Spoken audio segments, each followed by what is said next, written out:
have some very special guests. I'm so excited. Let me add you to the stage here. Let me get you up here. Hello. Hey, I'm oh my God, Kinsey.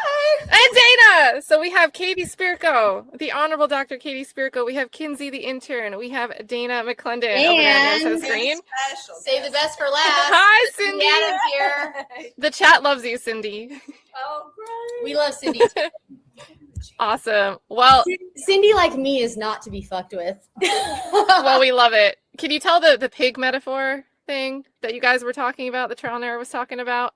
Oh, I said there's a quote that I think Amy Weirich needs to hear, and it's never wrestle with a pig because you just get covered in pig shit and the pig likes it. I'm the pig.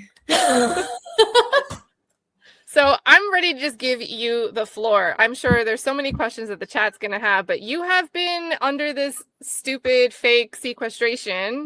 No, and here you are. Real. Very real. Very real. Yeah, very genuine. And can I see? So I need to get on probably the YouTube. How do I see the? I don't see all the. I don't see commas because I'm just on this. Oh, right there. Stream Which this to your one? audience. Maybe. Oh, there you There are. we go. There we go. You just get shit all over your hands. You just get shit all over here. Exactly. Hi, everyone. So we're very pleased with how the trial went today. that was awesome. I think Doug turned every one of those witnesses into his own witness. Every single one. I mean, It was I don't awesome. know because until the proof was closed, my official stance is one of ignorance, but I'll very, very quickly catch up on all of the trial footage up to date. But Cindy and I showed up about 10 minutes into Doug's closing. As soon as the proof was closed, we hightailed it to the courthouse and busted in there and watched. Yeah, I think we heard the heels. Most You're wearing epic heels. entrance ever. Dana's a little peeved with me because on the way out, I told Amy Weirich that she was disgusting. All right, W's in the chat for Katie. Necessary. I found it to be necessary, and I do not regret it. Well, I agree with it. I'm not in the courtroom, but I'd want to say it as well if I had the opportunity No, to be there. It was not in the wait, courtroom. wait. It was in the foyer. Oh. Hold on. I'm classy like that. I wait till the bitch gets to the foyer and tell her. She I want to couldn't be even look at clear. you. I didn't chastise Katie for how she felt. I chastised her for her behavior in public. I don't regret it. No regrets. Nope. Well, I think so. Dana, you were there all day, Yeah. and if you guys don't already know, Dana is a criminal defense attorney himself. You practice a bunch of other practices as well. What did you think of and this is going to be kind of lost on Katie, but the one question cross-examination of the comptroller editor? You want me to tell you the real truth about that? I I wrote that question. Oh, go Dana! Go Dana! Doug and I, Go Dana! you know, I chatted with Doug a little bit now and again. We've met. And when he told me that they were going to call this comptroller guy, I said, there's only one question to ask that guy. Do you see anything in all these records where anyone billed for watching the ATM video? And he was like, oh my God. I was like, then sit down. I didn't know he was really going to do it, but I was thinking no cross was really necessary, and you must have told him that before direct happened. But with direct, Boyano was harping on how detailed these line items for each of the billable hours were. So can I it's say not this like, too? yeah, go ahead. If they ever try to put me on death row, I'm going to need more than 40 fucking hours a week from you. I think she worked a lot more than 40 hours. She probably did, but that's what they showed she billed. So I'm not knocking Jennifer. I'm pointing out how ridiculous it was for them to prove. Well, someone else in the courtroom made the observation that what they really proved was that Jennifer Thompson was unable to collect her fee. Yeah, and it seems like they were trying to say well, it was her own record keeping. She didn't properly claim her own hours. So don't look at us like we're the bad guy. They were more concerned with rehabilitating themselves than providing anything that would have been relevant for the purpose of the post-conviction petition. I didn't. Someone said we as a chat did more than 40 hours a week in this deep dive. Two things that I could have just heard about after the proof closed, but I have to compliment whoever had the comment that the opening started with a boo boo boom. Oh. Amazing. There was one It was other so one. good. Cindy, what else were we laughing about so hard besides the boom boom boom? The truck was on meth. Oh yeah, the truck was on mess or nothing was impossible. So shout out to the chat. Shout I love out. the chat. They're so creative. I don't know if you've noticed that the we internet started is throwing. undefeated. They're crazy. Adventure Aaron in the chat, also an attorney, works on appeals, licensed in Missouri, worked on the Marcellus Williams, still working to posthumously clear his name for his estate. She came up with the tomato throwing. So we throw the tomato emojis in the chat when it's time to Amazing. boo. It's good stuff. Some other questions I have. We have Amy in the chat, Amy McLendon, the good Amy, the good Amy. Just quick question here. How's Cindy feeling? Cindy? How are you feeling, Cindy? I feel great. It's so good to hear. I was a little nervous. Katie scared me to death driving there. No, but We had 25 minutes to make an hour-long drive. So listen, Doug, he just did wonderful. So that really helped me, my inner. So, but it's hard. It's just hard. But I feel good. I do. I think he did great. I don't see any pathway where we get a decision where there isn't post-conviction relief granted. Like, we would have to burn down the whole justice system and rebuild it if we don't get justice from this decision. So I can't imagine what you've been feeling this whole time. You are a strong person, like a warrior. And we loved hearing you be Mama Bear on those recorded jail calls that we got to hear. I got slurred about that today from Miss Amy. Bad Amy. Yeah, bad Amy. Saying that, and you heard his mother, making him cry and telling him not to. What else she say? Speak accent. the title.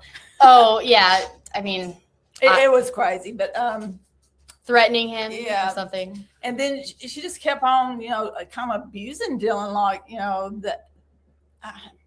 I had to block that out because that was really getting to me, and I thought if we leave that courtroom. Zach started to cry after the heels clicking, and we all felt it. Right when you got there, his you'll see it on the recording. We saw it through the 'cause feed. he He saw started it. quivering. Knew you He were was there. he was trying to hold it back. It was right after you guys walked in. You could see his jaw and his eyes welled up. I didn't see it, but he did turn back and wink, and before he left, he said, "I love you, Mom."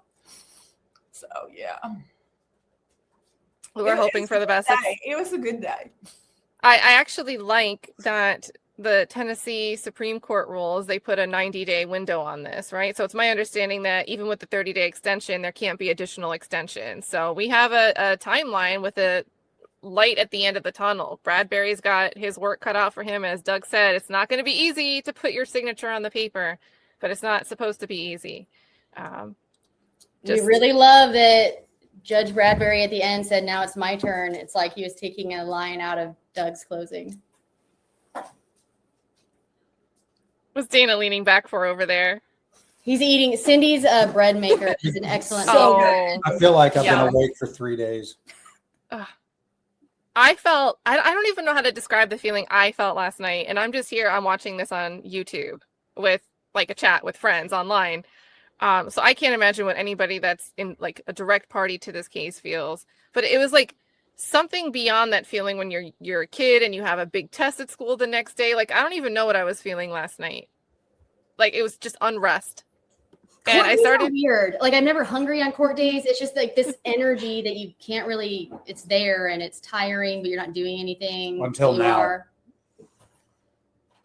Hey, I Like, think when the adrenaline drops off, it hits me. But I'm ready to go. Ooh, oh, love it. Is that Taco Bell? no, McDonald's. Better. Oh, I'm poor. sorry, I saw a clear cup. I don't think they serve this at McDonald's. I live here with my animals, every time I get McDonald's, I bring the cup home and reuse it 2 or 3 times. All right, I think Factual Lie just sent us a link, and I think Cathy Roussan from Law and Crime clipped it. So if Cindy wants to see the clip, I'll pull it up. Yeah. The one where they came in? Oh, Yeah. yeah. Please. All right, so give me a second. How do I keep both of us on here? Got to take Sheriff Chuck off the screen for a second. All right. Let me know. We're ready to play? Ready. All righty. Hagerman says he was the expert of the 4G terabyte hard drive. The 4 terabyte drive, he was the expert. He never remembers seeing it. Terry Geikus stopped surveilling at 9:40. Agent Ferguson was the lead administrative agent. She never saw it.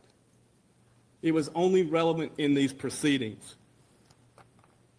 It's not a psychopath. I'm sorry, it's not a Walker, psychopath. who was in charge Psychopaths of do not going react like from the that to bank seeing their mother records walk in the to courtroom. seeing if they were covered by the videos, he said, I didn't see it because I didn't look. It was mislabeled by an intern. Again, Zach's lawyers couldn't open it.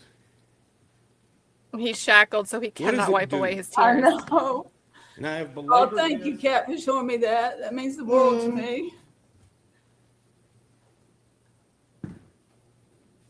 But he got to tell me before he left that he loved me. All of Frizzell's cross-examination So awesome. is now consistent with Walker Can and Reeves. So there was the clip there from Cathy. And Factual Lie sent this. The link Factual Lie sent didn't work for me, so I'm going to redrop the link in the chat just in Hagerman. case. But Factual Lie is how we got that clip. So there it is again. I think the link broke in the chat. oh And you that guys- I can link this to, or you guys know you can find it on Cathy's timeline here. So, but what a great clip. someone said he's Yes, thank you, Kat. so relieved the truth is coming out and getting out. That's one thing the Adams, that's at no point in my work with the Adams family have they done anything other than completely open up everything, provide any contacts they could, any access to any information they could. It's from day one been, we want the truth, find the truth. And I get all up in your business. So I'm not the kind of person that you just invite into your life if you are lying and hiding things. Would you agree with that, Dana? I think I would agree with that from what I've learned from Trial and Error podcast, just watching the episodes. And you were only there for like what, 4 episodes before you had to sequester? I don't know how many there were. It was It was I early was- on. I was there in May. spirit. I mean, she got sequestered like day one of hearing one. Crazy. there was there was a little moment there where I decided I wasn't sequestered, and then Amy Weirich sent me an email, but for the most part I was sequestered. You got an email? Yeah. So they can communicate. They obviously notice things. They can share communications when there's something worth sharing. Or, hey, I noticed that you're doing this podcast still. Oh, they're all up on our business. Power of podcast, or what was it she said? Yeah, I wish I could cue that up. But since this stream is still going, I can't go back through my own transcript or timeline to find exactly when that was. And the live streams from today don't have that. But that was hilarious. Power of the Bible. And we have screenshots of Chris Boiano watching our stories, so they care a little bit. The chat was calling him Boyardee. That's amazing. That's crazy that he's watching. Yeah, so interesting that people don't realize that when you watch a story on social media, like your profile picture, whatever account you're signed in is going to pop up right there. Another thing too during closing that I'm thinking of is you're talking about how everyone was so, from the family, opens their doors for you. And I'm thinking of the Austins.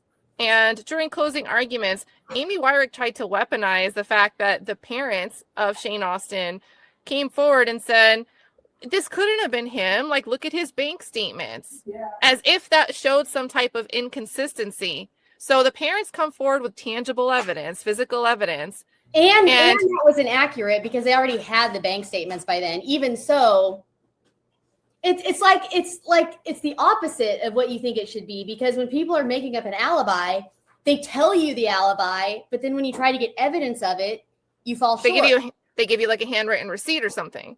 That they saved in their safe.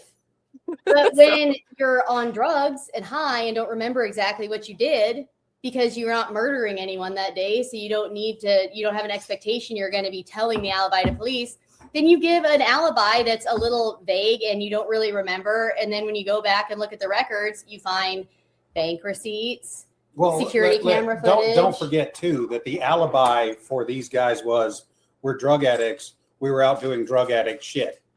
With Right. Victor Dinsmore, it's fine if he doesn't remember if I was doing meth and drinking heavily. Typically, when people are creating an alibi for themselves, they fill it full of legal activities. Yeah. Or activities they remember. Those are usually elements of fake alibis. I just thought that was nuts. All right. Any questions? You guys, as far as you guys know, Zach's team has never been able to access the actual ATM machine, right? That's still just been in the state's possession. No independent forensic examination to see if we can extract anything new from it.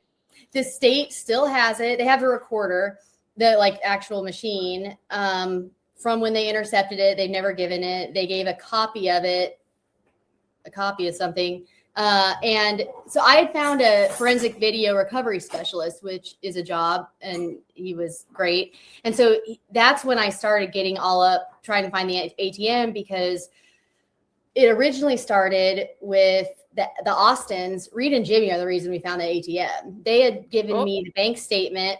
No wonder she had to comment on them.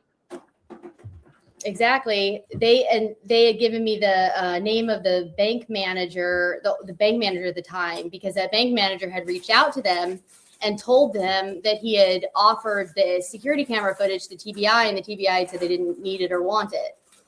And so this forensic video recovery specialist had said that it's actually like older stuff is easier to recover than newer stuff because the technology wasn't as good then as it is now. So basically, when you delete security camera footage, it's like layers of an onion where you're just recording over itself. And so you can kind of peel back the layers and try to recover what's underneath it. That's how he explained it to me, which I think he was dumbing it down considerably. But I mean, that's the kind of explanation I need personally. So we were trying to get the ATM, the decommissioned machine, so that we could get it to this forensic video recovery specialist, and then it was intercepted.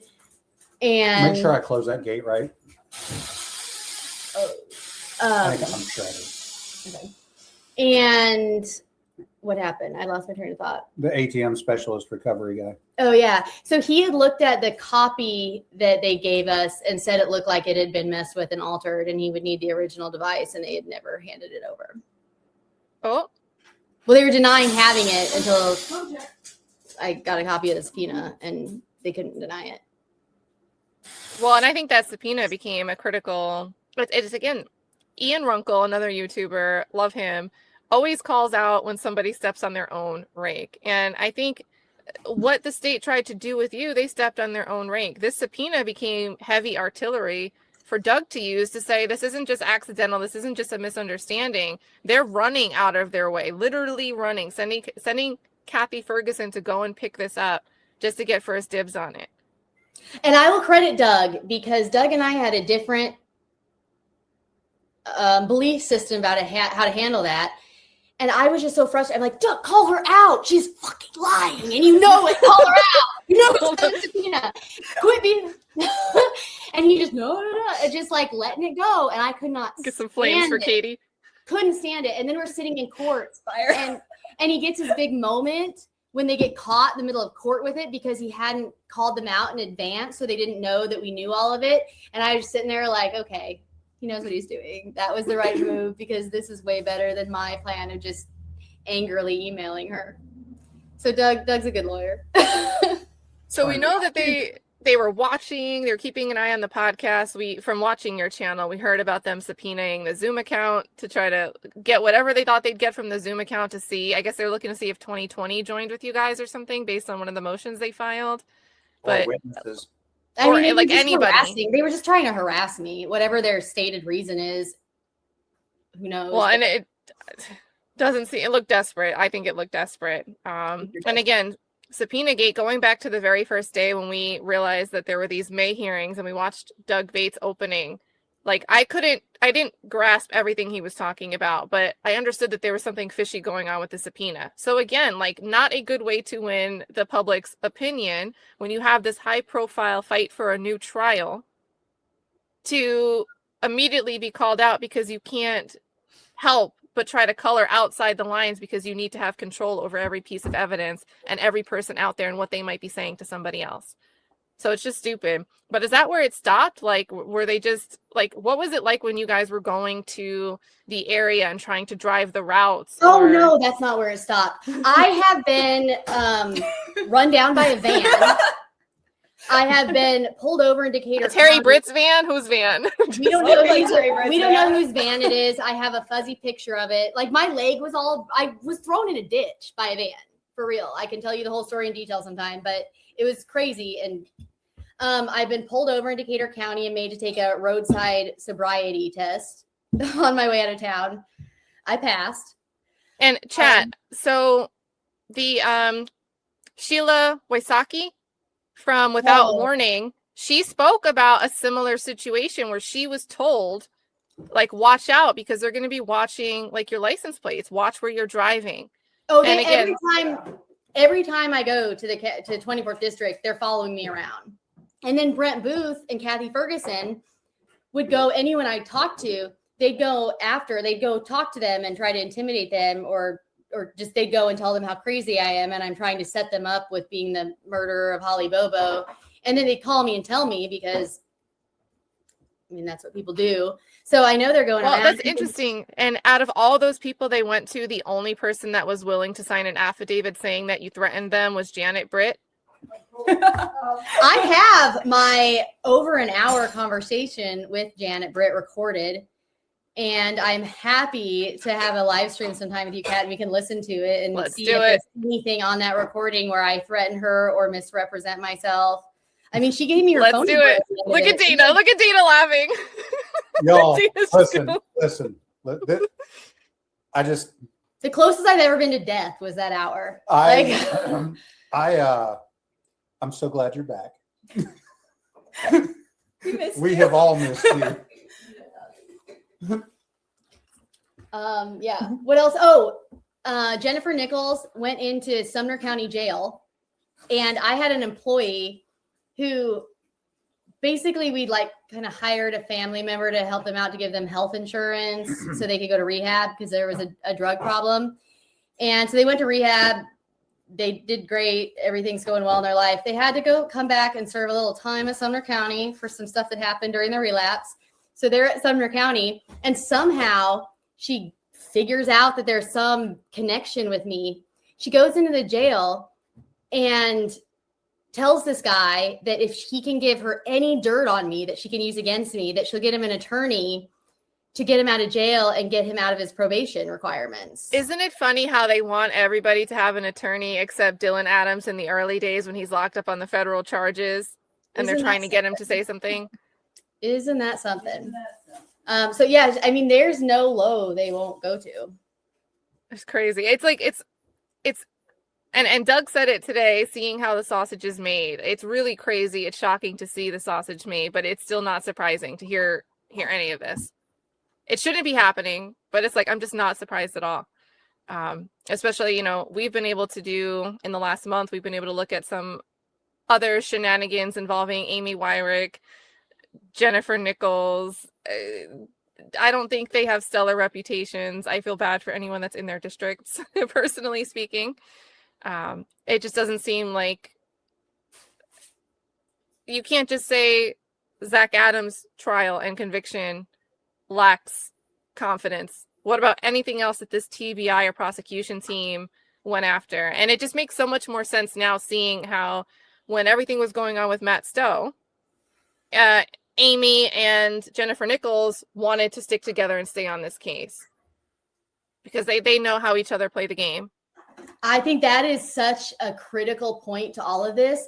Very much like if you look at the crime that was committed against Holly Bobo and you look at the way that crime was carried out, that is not a first-time offender. That's not the way someone kidnaps and sexually assaults someone for the first time. That's someone who's experienced, they're brazen, they're confident, they've done it before and they're comfortable with it. Very much like that. The prosecutorial misconduct in this case, how brazen and ubiquitous it was throughout the investigation. It's not like this is the exception and they've otherwise done a good job. And I mean, we know that they've gotten in trouble for lots of other things before. They have terrible records. So even what they've been convicted seriously, during closing, I was sitting there and I was like, am I losing my mind, or is Weirich about to do the whole tell us where you were thing all over again? With Kinsey and I literally looked back at each other. I thought, Just You're talking about Nora Jackson? yeah. That's all we're asking. Yeah, she Zach. goes, just tell us, Zach. Where And then you I look were. back at Kinsey and I'm like, tell us where you were. It was amazing. Guys, this is the Nora Jackson case, which is now a conviction overturned in part because it wasn't really ruled as being a prosecutorial error. It was ruled as an ineffective assistance of counsel issue because counsel didn't properly object to this. Oh, she got right? in trouble. No. Yeah, she got sanctioned. She got Private sanctioned What? Okay, tell us. because she in her closing, she'd said, just tell us where you were, Nora. And so she got sanctioned for criticizing someone for exercising their right to remain The silent. Fifth Amendment, right? And then they pulled some bullshit and basically pressured Nora Jackson into taking an Alford plea. So, because they were like, oh, that's Under the impression that she'd be released right away, and then she did another, like 12 or 15 months she had to stay in custody for? And then she got exonerated because they found DNA evidence. Belonging to 2 or 3 different people, herself excluded. Yeah, what do you know? Amy Weirich's crazy ass story that made no sense and had no evidence to support it turned out to be wrong. Imagine that. You don't say. Oh, somebody asked on the comments, did you hear them mention the podcast? Oh yeah. Yeah. Can you clip that? And Kinsey, I love your intro. If you guys didn't know, Kinsey, you're the one that did you do the guitar too and everything, or just I didn't do the guitar, but I did sing it. My There we go. husband's a musician, so he's He's so good at producing it. and doing the instrumentation and everything, and Kinsey's the vocalist on the songs. We're gonna have we got some more coming, so Be careful. Sounds like a conspiracy. You guys working together on the production. Whoa. No. it's something. All the shenanigans going on. But you definitely got to work in that soundbite from. I wish I had it clipped, but since we're still live, I can't I can't do backward stream math, and I don't really want to replay it from my own stream. I want to do it from the clean one. But you got to like work that in as like a soundbite for your guys' Oh, yeah. podcast. Oh, which one? The power of the podcast? Yes. Yeah, I leaned over to Kinsey when she said that, and I said, there's your next clip. Yep. So good. We've also got, let's see. And I think you probably heard enough about this during closing, but Boat Guy. Wait. And- The Oh my most God. credible witness to testify in Tennessee in years. The most credible. Since Jason Autry's testimony. Best Yeah, Autry. Okay. Why would you say that after Autry? Like, why would you say it? Because she had it in her head all week that when they were going to put Boat Guy on, or for the last, I think he said 3 or 4 months that it's been since he last talked to his friend Brent Booth. So that would probably what mean did you guys talk about at lunch? Nothing. And other agents were present. Also, he testified to. Who? Yeah. Who goes to lunch with someone While and sequestered. talks about nothing? Would you go to lunch? Would you talk at lunch? Nothing. That sounds like my 5-year-old lying. It's not even a good lie. Say something. well, he did sit there like a 5-year-old. We were saying he looks like someone that just got caught. So that was great. And we just got to rewatch that. So there were some people in the chat that didn't get to see that, but while you were driving home, we had that replaying. It was a great Um, time, I think. Just body language was crazy. it was not was- impressive. Was it, do you know if Doug knew ahead of time that he was going to blurt out and mention some type of contact with Brent Booth? No. I don't think No. anyone knew So that- I think that guy's related to Jack Fowler. And so we knew, and I knew he was from a law enforcement family, but the Brent Booth thing, But this is my shocked face. Yeah. And so DB, you guys have gotten to know DB from the chats here. we the love community. DB. We kind of want DB Amazing. to join Trial and Error and Come be- with us. Yeah, help us. That help would us be do goated. things. That would be Because my goated. technology skills are not the greatest comparatively. Yeah, so guys, DB, you guys know in the chat, but DB also put together that Google Earth map that we've shown a few times, which just incredible stuff. But I think I'm not sure, and DB can correct me in the chat. You said that you were looking at Dana might Facebook. need to be taking a hiatus at some point temporarily. It needs a break. I might need a replacement for a while. Come right on in. Do it. It'll be Worm- something later. We can Worm your way into another channel. But I think DB said by looking at Facebook, there were comments back and forth. There's some type of relationship between boat guy Hayes and the Frizzels. So he comes from a law enforcement family. Yep. Like he's got tons of TBI and local. And here's another thing. How many times have you seen a truck hauling a boat, dropping children off? the chat was all over that. Like, Nobody does that. No. I don't have a boat, so I'm like, it's not even something that'd be on my mind. But the No. whole chat was like, no. It would take up half of the line. No, that didn't happen. I get anxious going through the school Look at system Dana. with a regular vehicle. He saw I the can't hot imagine with crazy a boat. comment. Oh, what was the hot crazy comment? DB said, wait until you guys see my viral clip on the hot versus crazy scale. Oh, I can't wait. That's funny. Is that what we want? Is that Yeah. Cindy didn't know about the hot crazy Matrix. We actually watched it last night, Dana. Oh my gosh. Oh, God. Oh, What do you think? I liked it. It's funny. Science. no. Major love here to some guy with cancer who said, please stop playing Amy Wyrick's closing. I already have stage 4 cancer. So with all love and good sense of humor, also now saying, It was boat guy was, sorry, honestly, was it as bad? Because I know I'm biased. it was bad. It was bad. It was bad, right? It was bad. So bad. I'm sure there's people out there that think it was great because they think that Zachary Adams having dark under eyes makes him look guilty, so he must be guilty. So Amy Wyrick is God's gift to this courtroom to go out there and fight for Holly Bobo, because the only justice out there for Holly Bobo is apparently convicting somebody by any means necessary. But yeah, those people are out there. Yeah, let me tell you the little story that runs in our family. When I'm sick, my eyes are black. It's just part of our genetic makeup. It had nothing to do with him being guilty or not.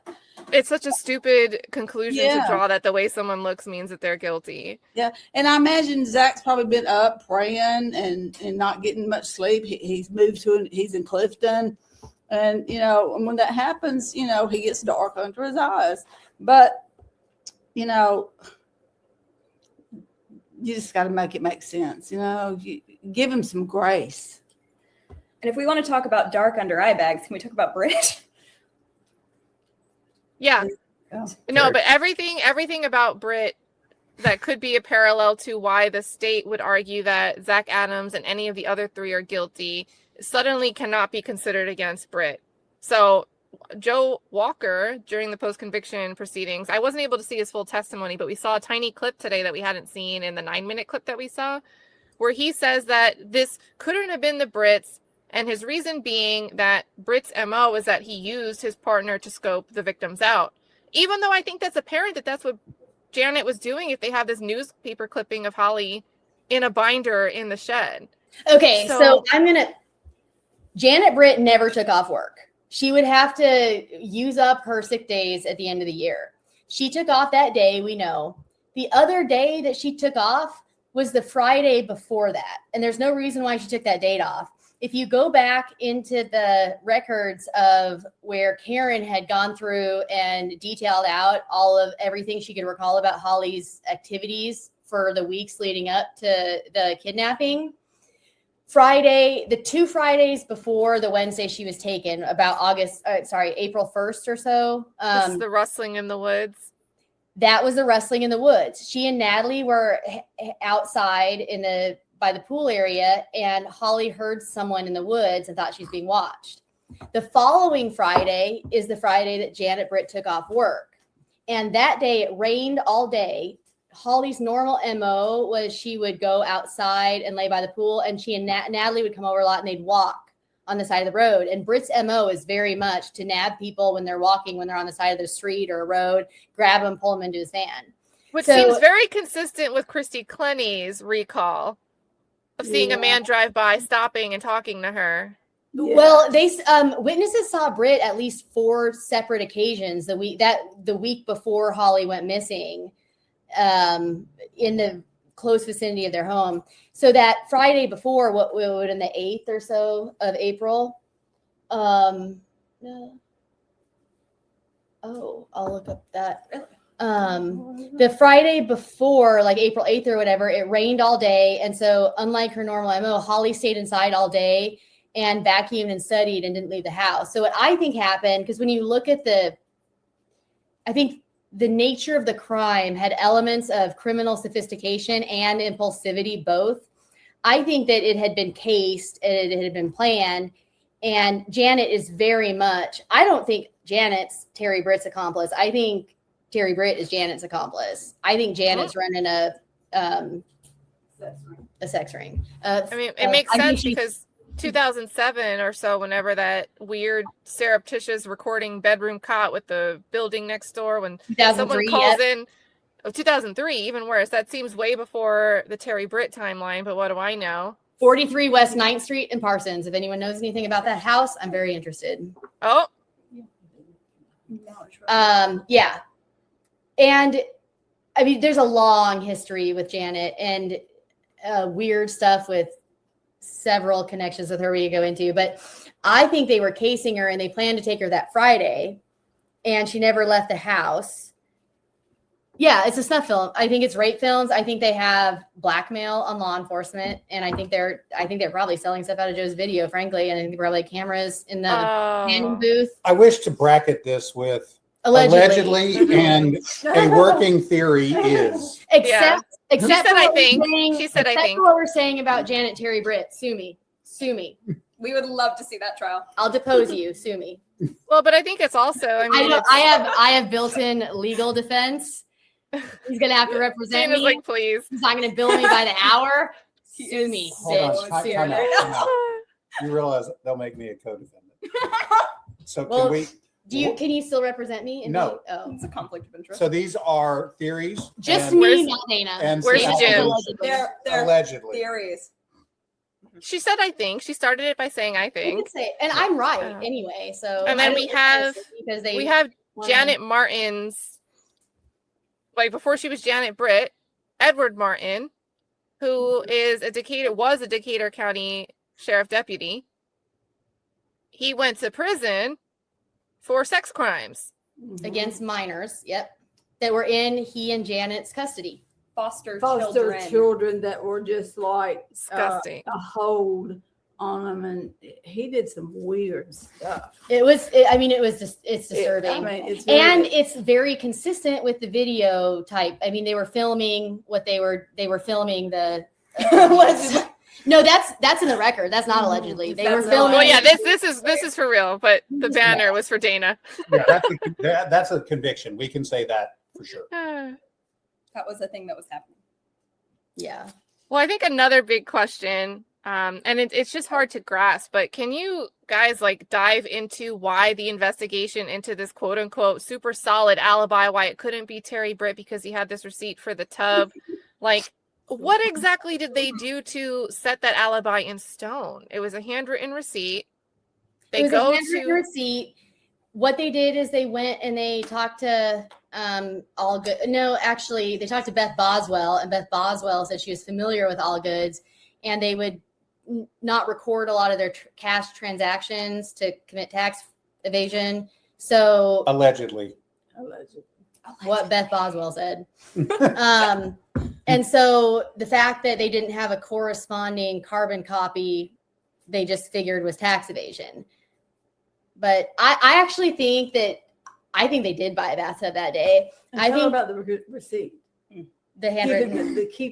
He kept only that receipt. Oh yeah, he kept only the receipts And for one from that the gas day. station, didn't he? Yeah, just that day in the safe.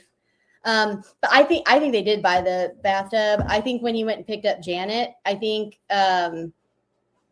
I think he left in a hurry and he was discombobulated because he thought he'd have more time. And he went to get Janet to establish his alibi so he could go back up and clean up his mess and take care of that. And so I think he probably sent Janet to go buy a bathtub while he was, because they weren't together that afternoon. They were on the phone on separate cell sectors. Well, and they We don't initially alibied themselves, and then they were called out because of the cell records that they didn't suspect that somebody would be able to pin to them because he wasn't supposed to have any phones, period. But it got found out. And I ain't got a cell phone. Well, you mean that one that That had burner. You mean those two that you found when you searched my house? I don't got a cell phone. What? About your minutes? Oh, I don't buy minutes. I got unlimited minutes on my cell phone. I don't have. Well, but what's sketchy to me is I think this is still already 2011, but he seems like he would have been comfortable just having Janet provide his alibi. I was with him, so he's alibied. He couldn't have been doing this. And I'm thinking back to Marshall John Walker saying, you know, and Marshall John Walker is not with TBI, but when he goes and has this conversation with Terry Britt, and Terry Britt ultimately says, "You got me," which the state wants to argue that was sarcastic, but he starts spelling out what he wants. And he's someone that's very familiar with navigating the legal system and getting the deals and getting back out after he's arrested and doing something sketch.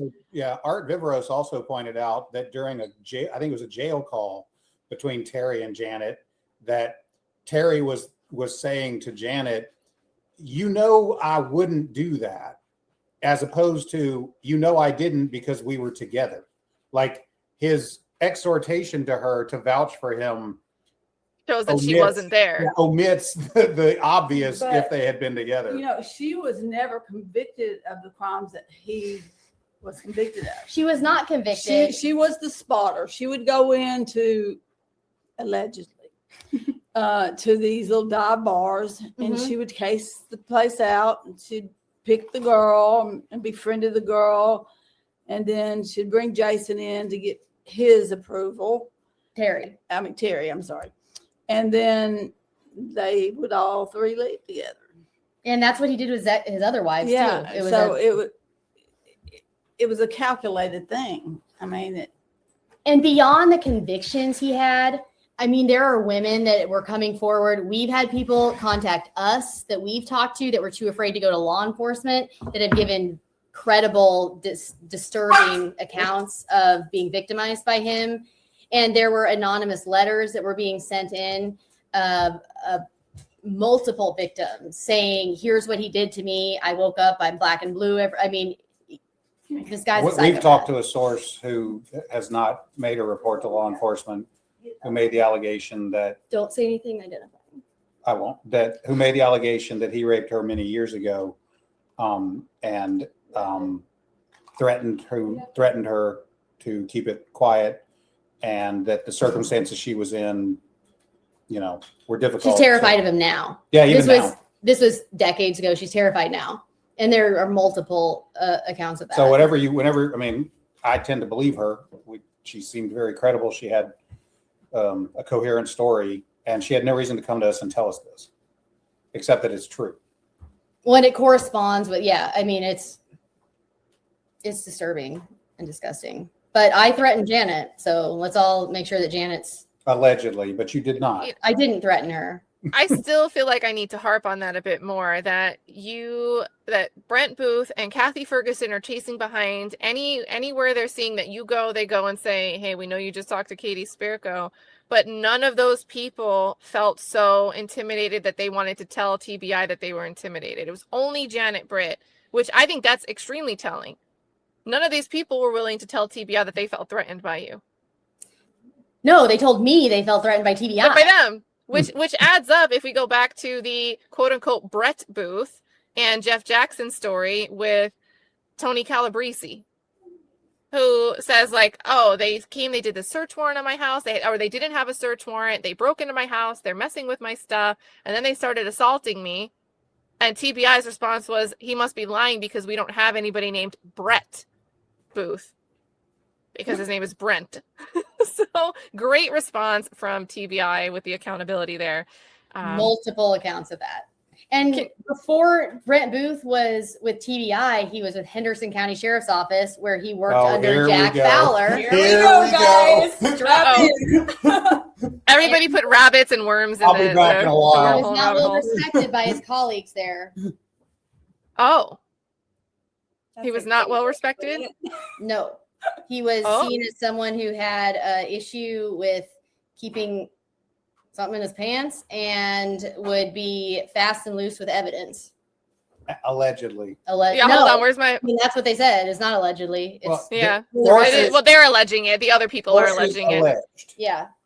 Gotta, There we now go. that Well, Now that you're we'll back, keep- we're gonna have to we'll have put a the- refresher class. And he was charged with sexual battery in the late 80s against a Just- babysitter.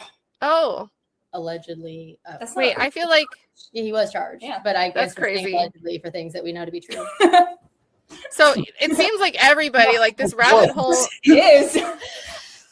This rabbit hole of gross conduct. It's gross that it's not just like here's what somebody has done over the years. It's like it goes horizontal. It's like vertically integrated stories of sexual assault from these law enforcement agencies and the people in the community that are just as sketchy and they seem to protect. And it's just bizarre. And I'm thinking of Terry Britt, a possibility of how he might have had a firearm that wouldn't be traced back to him. His wife did some house sitting and housekeeping for somebody, and he used to drive the elderly person around. Forget their name. Yeah. I think we can share that. I mean, we have some. As long as you frame it as Allegedly. sources and allegedly and so on. Yeah, I think Kat has the letter and the statement from Ricky Inman. You're welcome to share it if you'd like. Let's see. Here we go. You know, Jan used to work with my sister Libby. And she, Someone said we need to get you allegedly shirts. we do. We need That would be great.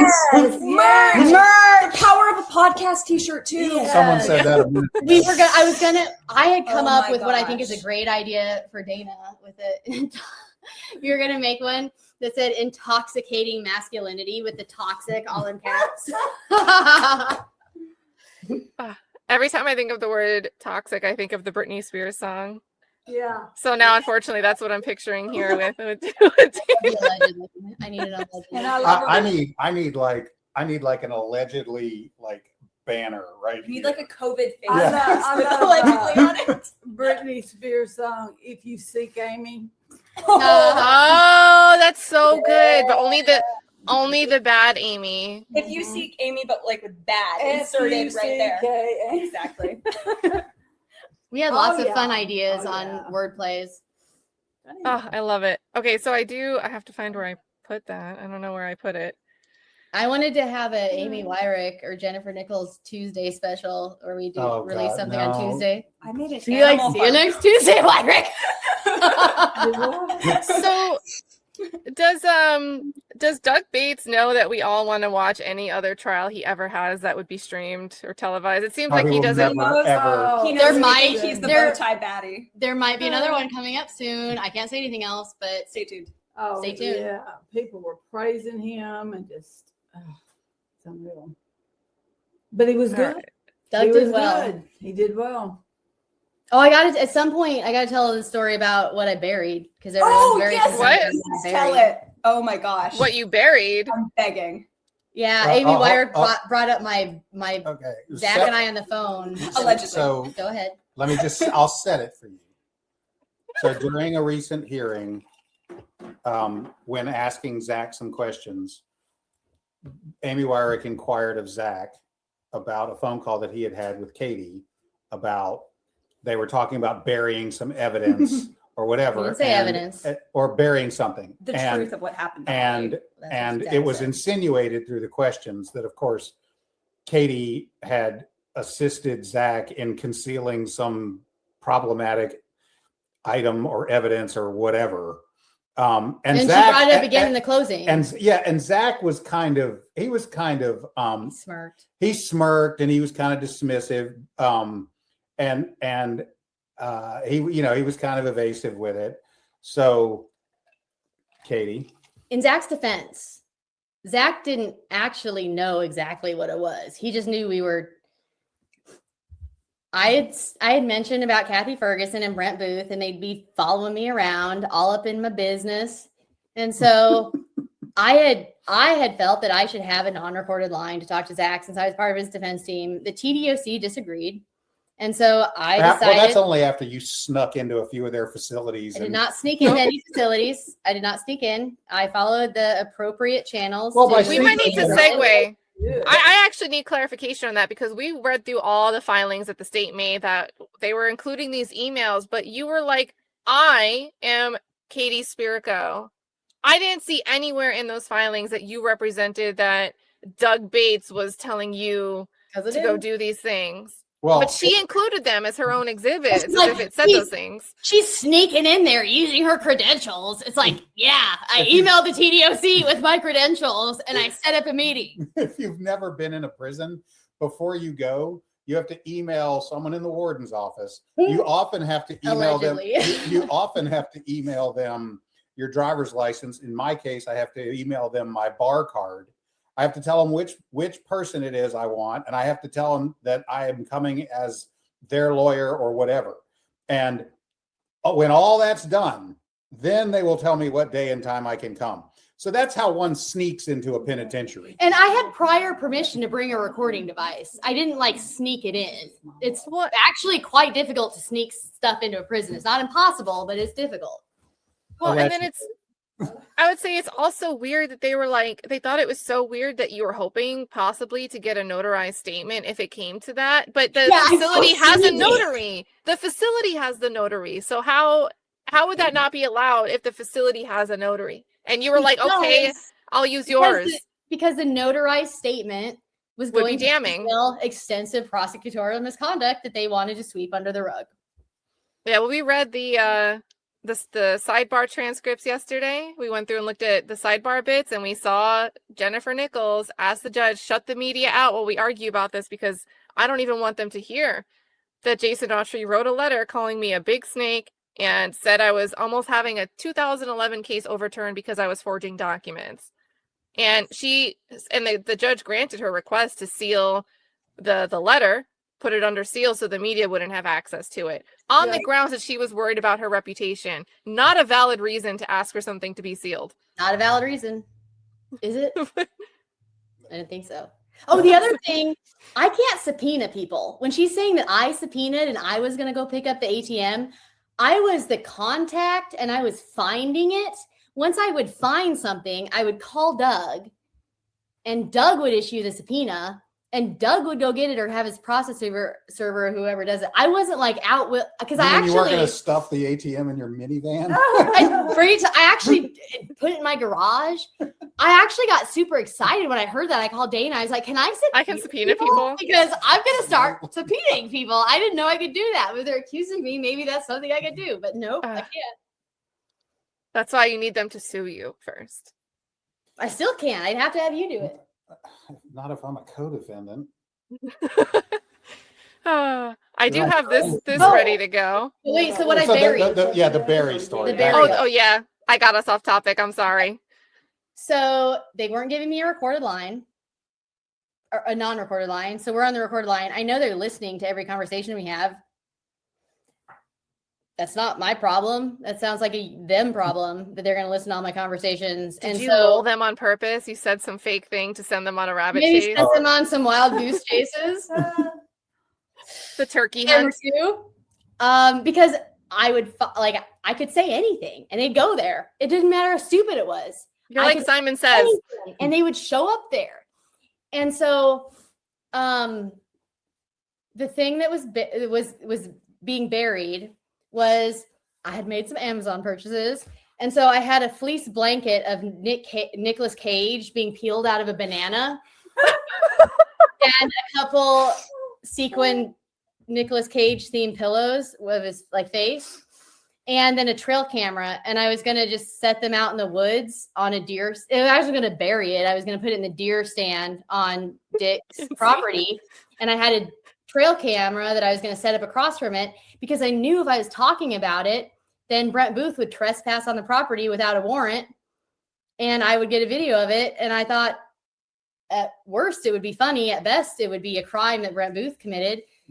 But then Doug got all anxious about it and didn't let me do it. So I didn't actually even Oh, bury Doug, it. he's such a buzzkill. Such a mess. He wouldn't let you prank the TBI in the middle of his PCR case. Well, I already did. I got him internally investigated. Oh, But that was champion. Look at that was real. That was some Allegedly. real stuff that I repeated on the recorded line that they had to investigate. Sorry. Dana. If you ever need me to pull a 911, I think I can just do one of these real quick. I mean, I kind of knew it was going to be like this. She is not disappointing. Poor kid. I love it personally. He's up for like what, May, June, July, August, September, like Forever. 8 months. The message is still getting out. That's all that matters. And it's their own fault. It's their own fault. Can I say what I was saying? Dude, Dr. Katie's wild. Can I say what I was saying though, Dana? I was saying, like, if you try to shut me up, I'm just gonna find someone younger and blonder to say what I was gonna say anyway. Well, everyone loves Kinsey the Intern too. So, Kinsey the Intern's wonderful. and thank you for the firearms video, because I was like, look, their podcast is great. Check out their whole podcast. And I was like, especially this video on the firearms thing, because I'm the disappointing person that cannot explain the difference without having it explained to me first. And you guys just chopped that. I think it's 7 minutes long. You guys broke down all of the key parts about that untested shell casing. One of those 82 items found near Holly's remains that have nothing to do with Another any of the 81 guys. of which were her skeletal remains and personal belongings, along with a casing that is Almost a like it's perfect important. match for the bullet hole. Untested. Untested. To this day. To this day, untested. Along with And the yeah, the casing versus the bullet, very, very right? sad. So, and that was in closing arguments then too, right? So you would have heard that, where Amy was losing her mind about which the defense keeps saying repeatedly is a bullet, even though it's a casing. Well, that's really rich coming from someone that represented the state represented to the jury in the 2017 trial in closing that this 380 had been excluded, which is not true. But you're going to take issue with somebody swapping the word bullet when they mean to say shell casing. Can we explain how stupid that is, though? Yeah, it's the casing. That's what's ejected from the gun when you shoot a bullet that disintegrates. Right? Is that right? Well, if it's a semi-auto, yes, that's what would be sitting there. Well, I think It the is- bullet is It is curious that the bullet's not there. that the most obvious thing to be looking for in this case, following the recovery of Holly's remains, was a 380 pistol, and yet, no, we'll just whatever. We'll Victor Dinsmore's got a gun with the most perfect murder weapon chain of custody in the history of murder weapon chains of custody, and it's a 32. Run with it. The ever-changing. Well, by the time they got to trial, The ever-changing smoking gun. Jason Autry and Victor Dinsmore combined with this chain of custody. Jason Autry said, I saw that gun 3 times. The day Shane bought it, the day Zach used it to kill Holly, the day that Shane gave it or sold it to Victor Dinsmore for drugs. And then Victor Dinsmore showed up and said something like, yeah, and when I got it, I started thinking it might have a body on it. So my wife went and hid it. Oh, Well, her bingo. wife seemed to his wife seems to have kept it for a period of time, and Yeah. then they went, "Oh, there might be a body on it," Right. and then decided to throw it away. And so Before- Victor Dinsmore, who repeatedly offered the state whatever gun they might then need, weeks, well, maybe more than a few weeks, but like shortly before trial, Victor Dinsmore's like, you know what would make your case so much better and my immunity letter even more secure? A murder weapon. How about a 32, guys? You guys need a 32? I can find you one. Before the 32, he's calling Brent. He was like, I got a 410. Yeah. I got Is it. a 410 like, of any use? 308. I know this guy that Like he's desperate, literally trying to sell for something. months. He's like a murder weapon arms dealer. The All straw he needs is man. an immunity letter and a best friend in Brent Booth. We call him Brett around here, Brett Booth. We need a good nickname for Brent Booth. Me too. We have a cry emoji in the chat with Brett Booth tears. The internet is undefeated. I imagine need- we'll have a nickname for Booth within the next. The captions were calling him Brent Boo earlier. Boo. Closed captions. So that was good. Speaking of firearms, this idea, it really bothered me during closings when Amy Weirich was trying to say that, yes, we do have a confession from the mouth of Zach Adams. It's not hearsay from anybody else. It's him saying, no body, no gun. They have nothing on me. That's a common phrase I hear people say all the time over here. If they have no body or no gun, they have no case. And there's actually no evidence that he said that. That is hearsay. And he may have said that.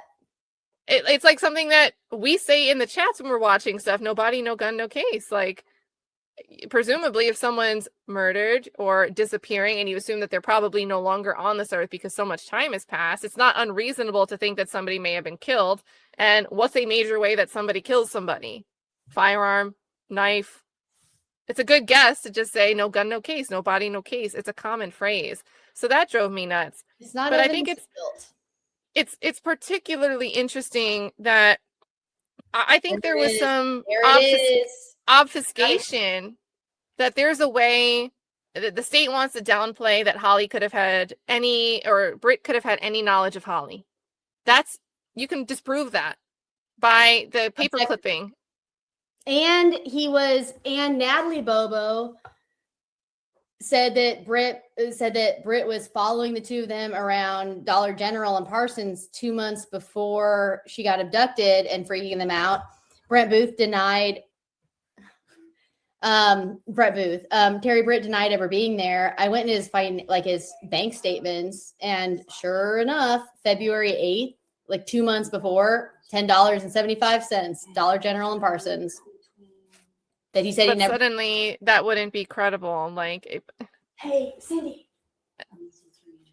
And I was gonna say the contrast there is Zach was supposed to just magically know and have some motive to abduct and do something to Holly Bobo. And I think during the trial, they harped on, well, Karen was his teacher, so that's how he would have known who the family was. And that was weird. That's like not a very strong reason. No. Yes. I remember right during Dylan's so-called confession, they were just shooting the shit, brainstorming, and they were like, we ought to go get some bitch. Anybody got an idea? And before long, they landed on, I guess they went through perhaps some other options and landed on Holly Bobo, and they were like, that's the one. And Kate Riggs, there were people saying that she was shot. In fact, Victor Dinsmore and Brent Booth were having discussions that are recorded in the case discovery, not allegedly, they're there, about what firearms could be linked that he could provide. Some of those conversations between Dinsmore and Booth were before her body was found or allegedly found. That's where I'll use the allegedly, is when the body was found. Yeah, allegedly. If you want to have a good time, go fast forward through Dylan's so-called confession and fast forward. And wait for him to tell Jeff Jackson that, well, y'all already got the murder weapon. Jeff Jackson's like, you're not supposed to say that part. I thought he was gonna throw the recording device out of the room. Listen, and don't. If they pull Dylan through this one more time, I'm tired of playing nice. I'm not going to do it. What they did to him is awful. And it's on video, and you can see it, and it breaks my heart. And then Amy had the audacity today to, treat it as a true confession. Yes. Or no, just to belittle him. Mm-hmm. Belittle him. That's what. And claim that Zach had abused Dylan his whole life, psychological abuse his whole life, when, quite frankly, there's no evidence of that in the trial or the post-conviction relief proceedings. Well, wait. It's even worse because during closing, Cindy was sitting in the room, having been on a witness list since Amy Weirich spontaneously said, oh, if Mr. Bates is letting her out of the subpoena, we'll just slap one on her real quick.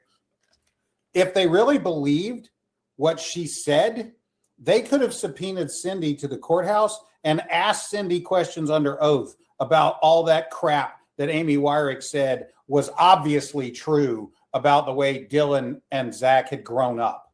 And they didn't. Instead, they said that shit in front of Cindy when she was not in a position to say that's a lie. Yeah, they waited till it was That was their despicable. case. It was their case today. So Yeah. And Cindy, And they had said as recently as last week that Cindy was a witness. we saw the subpoena for Cindy in the filings, and then she was never mentioned anywhere. She was never mentioned anywhere else in any of those filings. At least what was uploaded, because the Tennessee media, the court media page only uploaded through July 1st of 2025. Yeah, So I'm not familiar with any filing since, but there was a subpoena for her like maybe February of this year, months prior, and nothing after that. Not long ago, there were no subpoenas for Cindy or Dr. Spirko issued since November. And neither of them was served, and neither of them was called. So But They knew where to find both of you if they're following Katie's every move and they don't actually properly serve you. if it turns out that the TBI needs to find you by tracking your phone, they're not real good at that. No, they tried to track my. Well, that was the Gator County Sheriff's Department that tried to track my phone once, and they didn't find me. I'm apparently hard to serve too. Hey, Kat, if you signal me an email address, I'll send you the email exchange between me and Amy Weirich, unless Dana throws a tantrum about it. All right, yes or no, No, Dana? I'm not Doug Wet Blanket Bates. So No, we're not going to call him a wet blanket. We love Doug Bates. He's the bow tie baddie. Good Doug. Bow tie baddie. That was a great clip that you did where you put the nicknames in there. That was you, Kinsey. Yeah. It was Kinsey. It was all Kinsey. Kinsey's good. You know at what? I don't even know. I what you're talking assume and we just got to with Miss Janet Demeanor, she had Nicole on. So that was the first time I got to know about Nicole's work. Although I think we ended up seeing her on, she could have been a witness, but I think Doug would have been the one calling her. But Yeah, before they put me on the witness list, when they were trying to keep me from testifying, when Doug had me on the witness list, Doug was going to use Nicole to authenticate the recant because she came with me to Zach's interview and Jason's interview. Yep, but it became irrelevant for the purpose of the proceedings. This letter, though, I wonder if some of the chat might have been able to read what's on the screen and guess why this might be relevant. But this idea that, they have to come up with this whole story of how a gun could get into somebody's hands. How did Zach get this gun? How did it get to Shane? How did Jason Autry know about it? And how did Jason know that it got to Victor Dinsmore when Victor Dinsmore himself says he doesn't trust Jason Autry? I've always kind of wondered too. Remember the story that they had Jason Autry tell was that Holly Bobo was dead in the truck, and they jumped in the truck to go down and get rid of her, and on the way concocted we don't have any picks and shovels, so we're going to have to go to the river and cut her open and sink her guts over here and her body over here, right? So they were dealing with a dead girl, and they had a knife ostensibly to go do this thing with, right?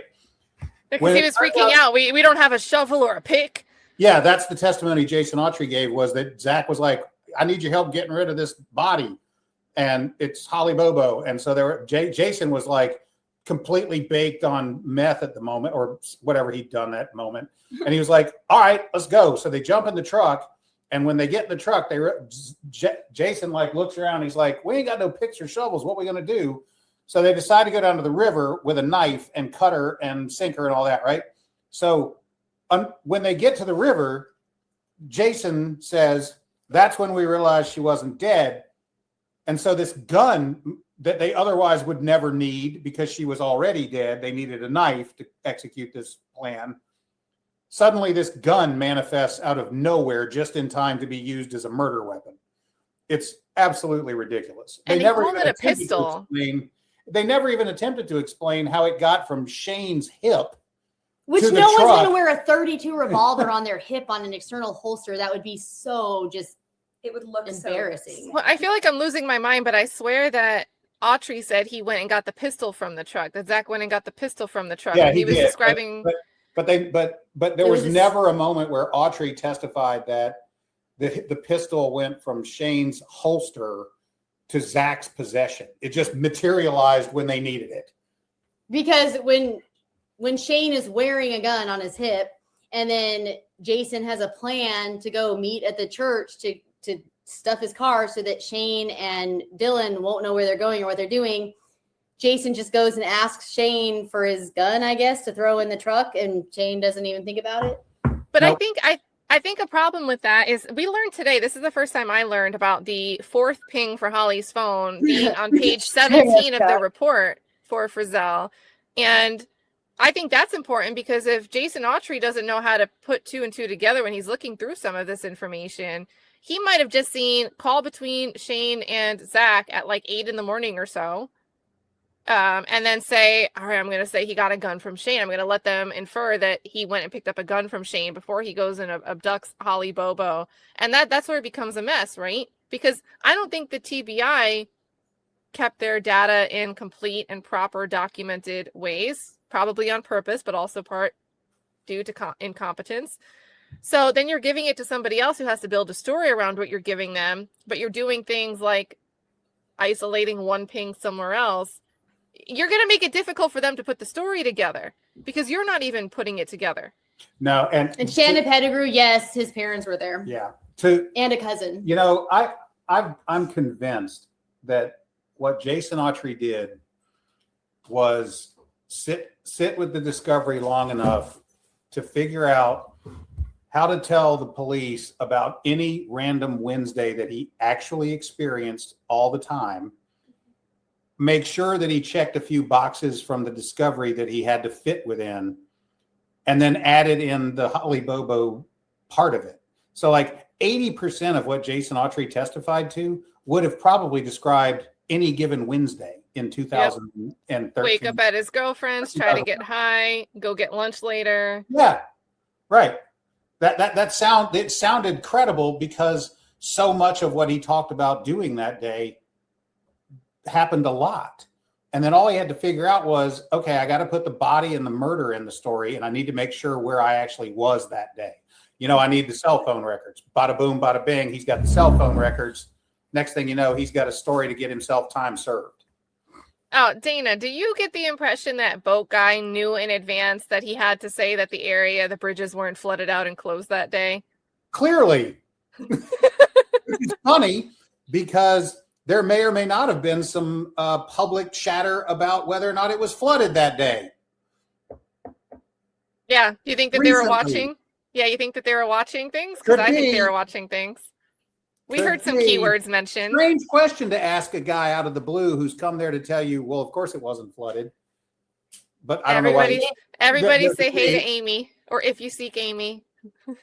And he can't remember what grade his kids were in school, but he remembers exactly what the vegetation on the riprap looks like that day. And the vegetation was tall, and he was describing the vegetation over in Pond Gut. He was Allegedly. like, what is the pond gut? Like, he's describing what's over in the pond gut as if the vegetation was high, and I'm like, is that supposed to explain why Jason Autry didn't see a boat at first? And he changed his story halfway through. It's like he clicked and realized he had to say he cranked up his boat after he heard the gunshot. Well, when it's a fucking miracle that the only 4 people who were down under the bridge that day are him, Holly, Zach, and Jason. Miracle. And not for nothing, he but made a point to say that too, that like, you know, it's nobody weird. else.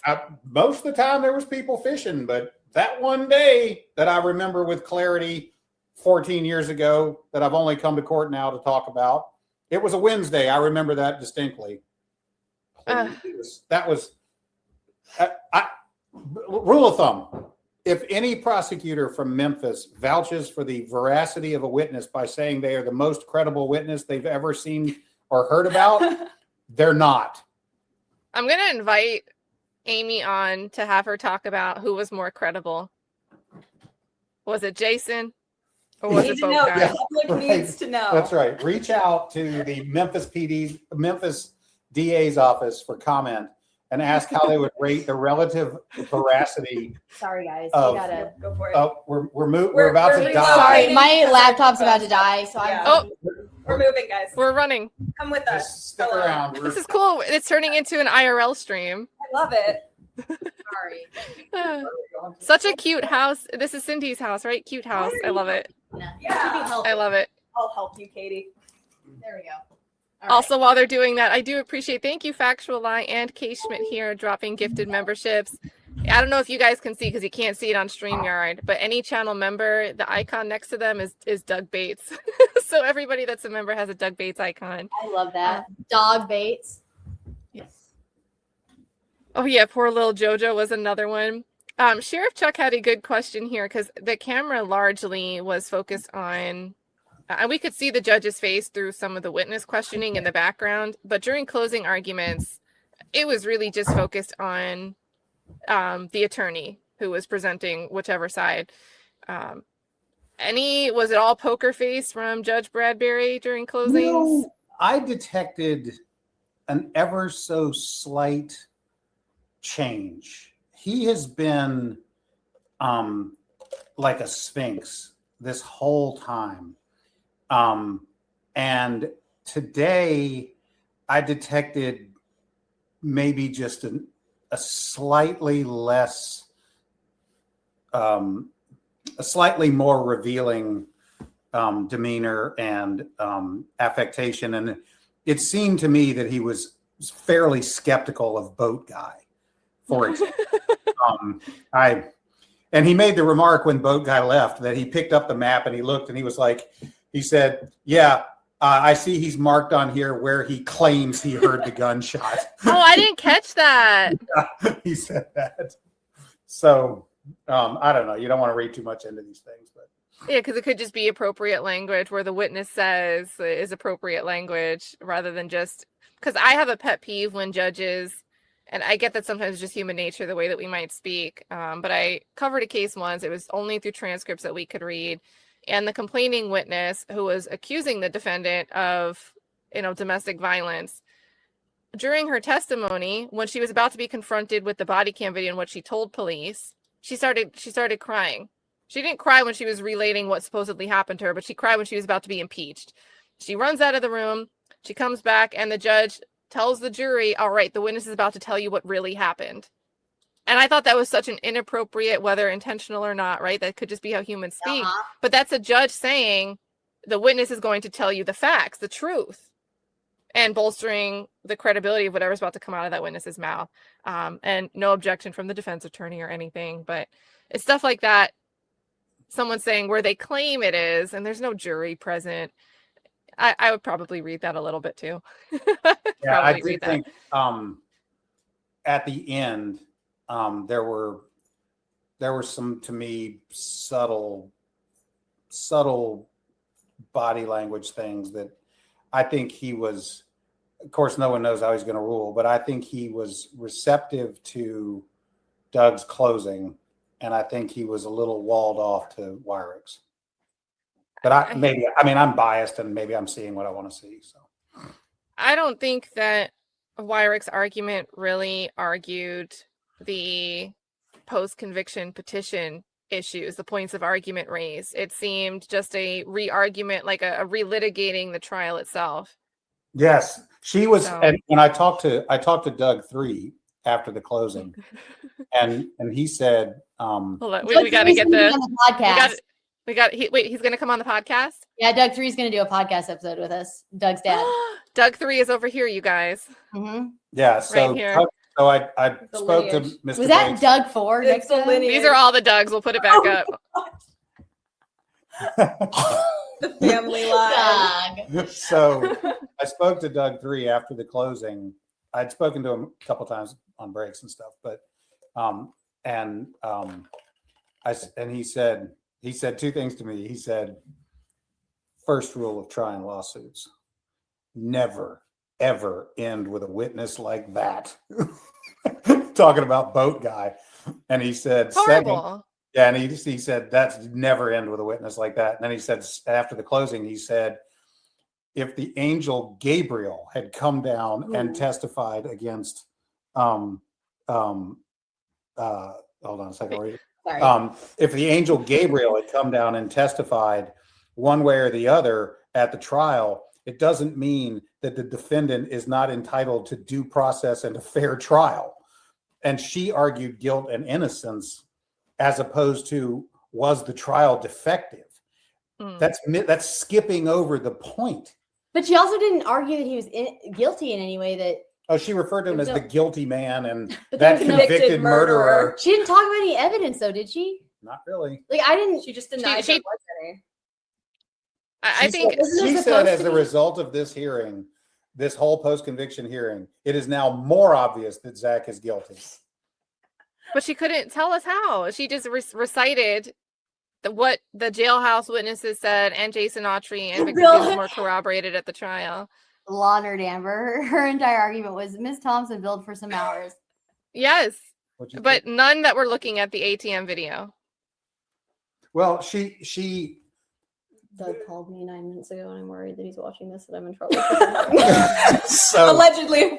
so she it was curious because she said things like, no one cares where you were at 11. That's how she opened. And then she went back to, well, let's talk about where you were. And then she went back to, who cares? As she's yelling at the defendant, Nora Jackson, closing style, saying, Yes, just it tell was. us where you were. It was so reminiscent of And that. isn't it ironic? The only reason we do care why he is at 11-12 is because This video that they ran to hide. time that you presented to a jury or your employee, Nichols, through Jason Autry's involved story makes it impossible for him to be there at 11-12. So it is relevant where he's She at 11-12, intentionally because he misses can't the be there at framing. 11-12 if he was kidnapping and raping Holly, raping. And it sounds good to people that will not follow what's going on. So anyone that just knows that he was convicted and he's fighting for a new Well, trial, they're it- going to it- just it listen to her really- in a bubble. Yeah, Exactly. so it really It's a boils. soundbite. It's really the conflict between the same thing that happened in the case itself, which is, do you want to follow the facts and the logic, or do you want to shriek and be emotional? If you want to shriek and be emotional, you're going to love Amy Weirich and the state's case. Still, you might find her off-putting.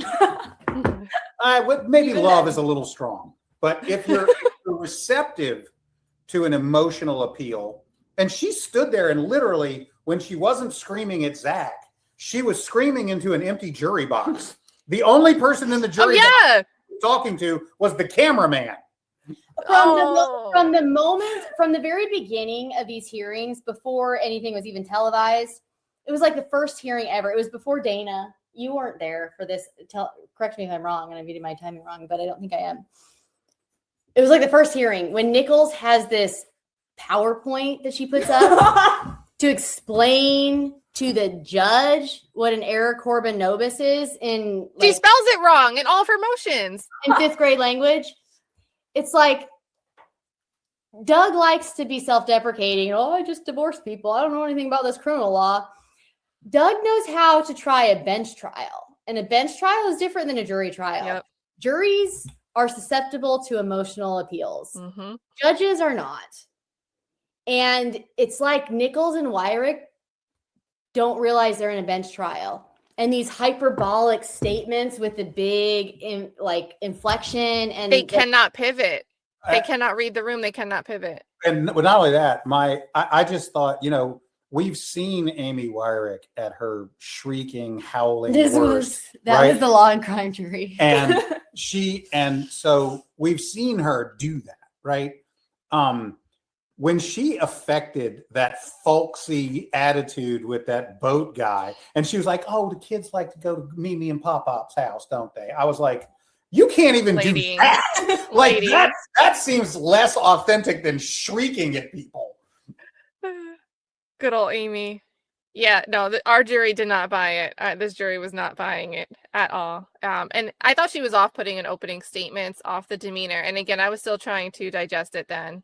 I really one day I'm going to go back and watch the very first stream and see. So I'm feeling your neuro spiciness. Wait, I love it. who said that?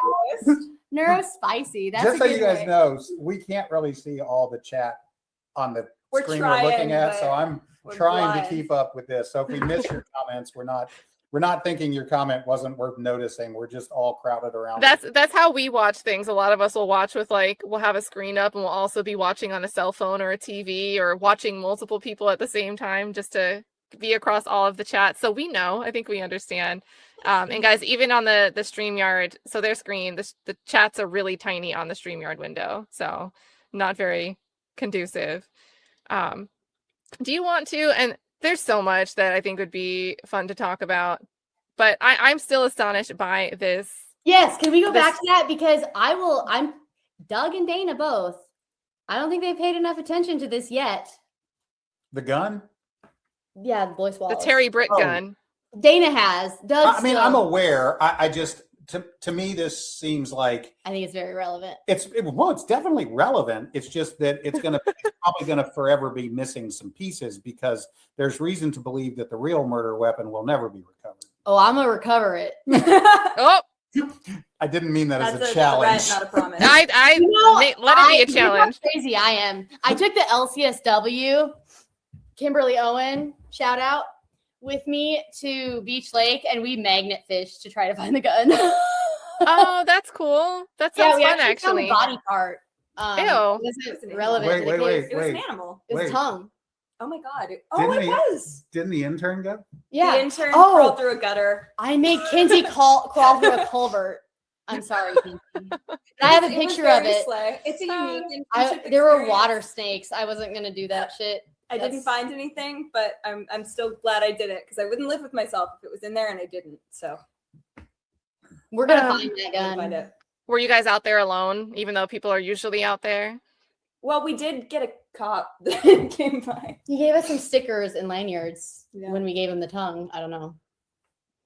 No, I'm talking about What the are you, cop 8? before that who said, We'll put this up for. I don't remember the Allegedly. other gun. The other Yeah. Just put that on a blinky there, Kat. Just I can do a scrolling ticker. I can turn it into a just scrolling one. allegedly.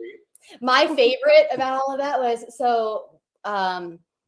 can I say that Judge Binkley was there watching? He was there. I mean, Yeah, we did Judge just say Binkley it. was there. He's a retired judge in Williamson County, an excellent judge, and someone that I will occasionally call for just life advice, work advice. Is this something that Doug is being a wuss about, or is this a real thing that I need to not do? But I was asking him about, can I go magnet fish for a gun that might be a murder weapon?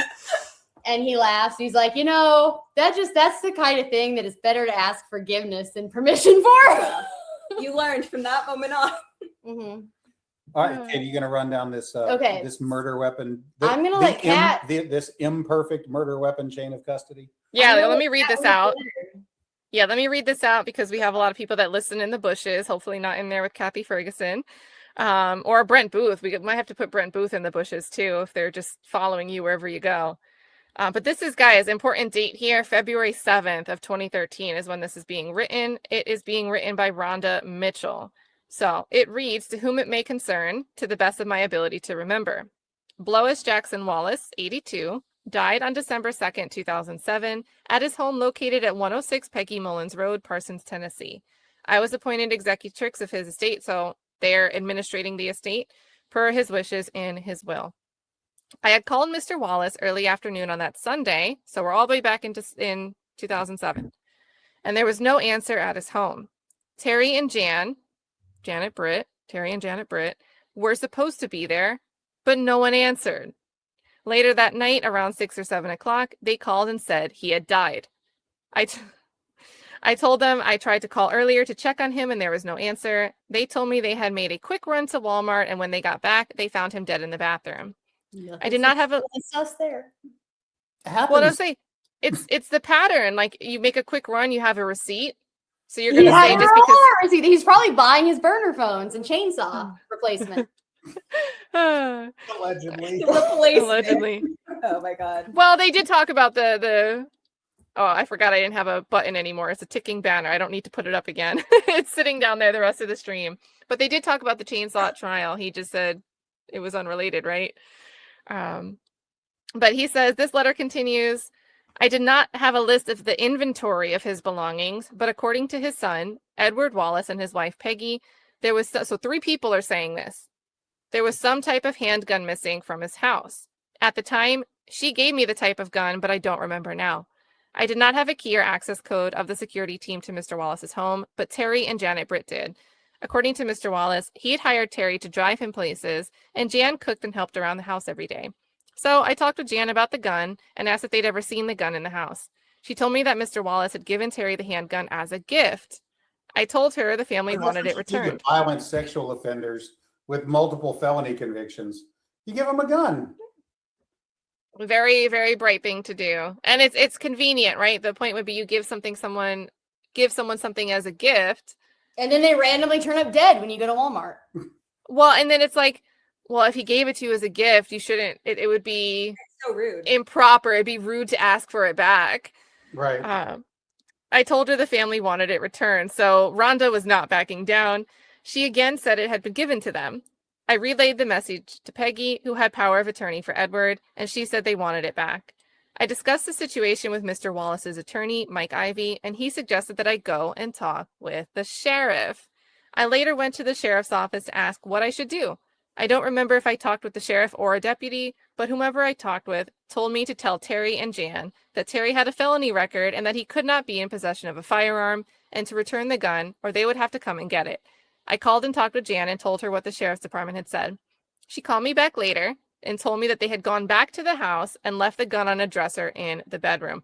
Now, chat, please tell me if somebody was looking to get a gun back from you, if you would find a way to get it to the proper person, or if you would just go and leave it somewhere. Especially if someone said, the sheriff told you, you know you're not supposed to have it, give it back.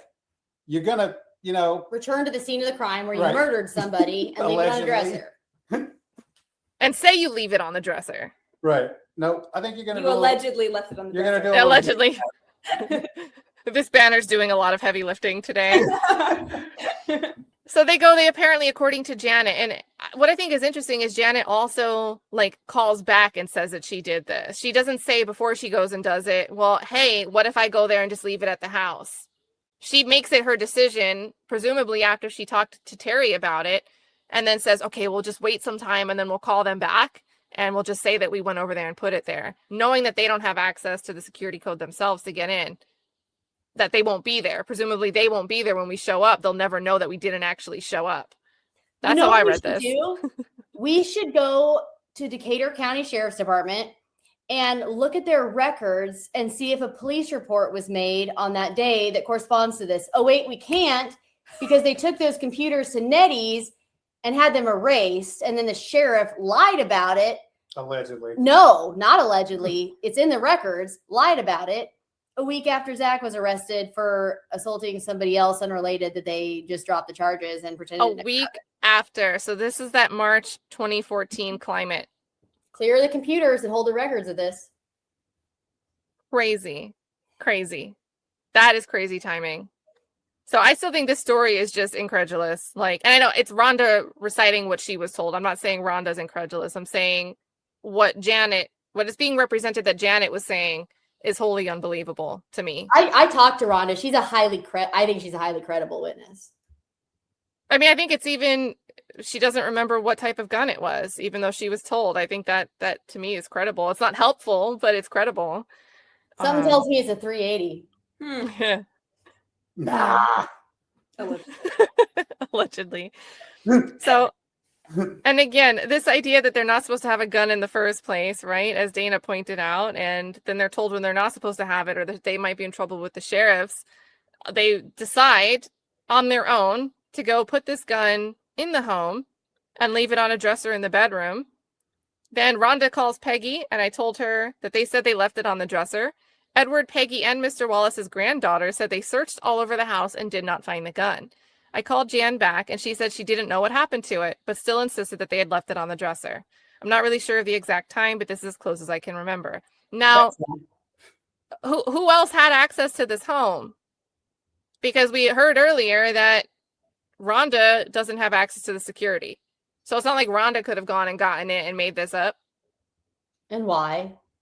Yeah, what reason would she have to do that? And then it gets more interesting. You guys. It 'Cause never look at gets this- less interesting with this case. And ever. I forget about stuff all the time. I keep forgetting about the satellite appointment. So we've got this. I'm going to read another one because it's reading hour now.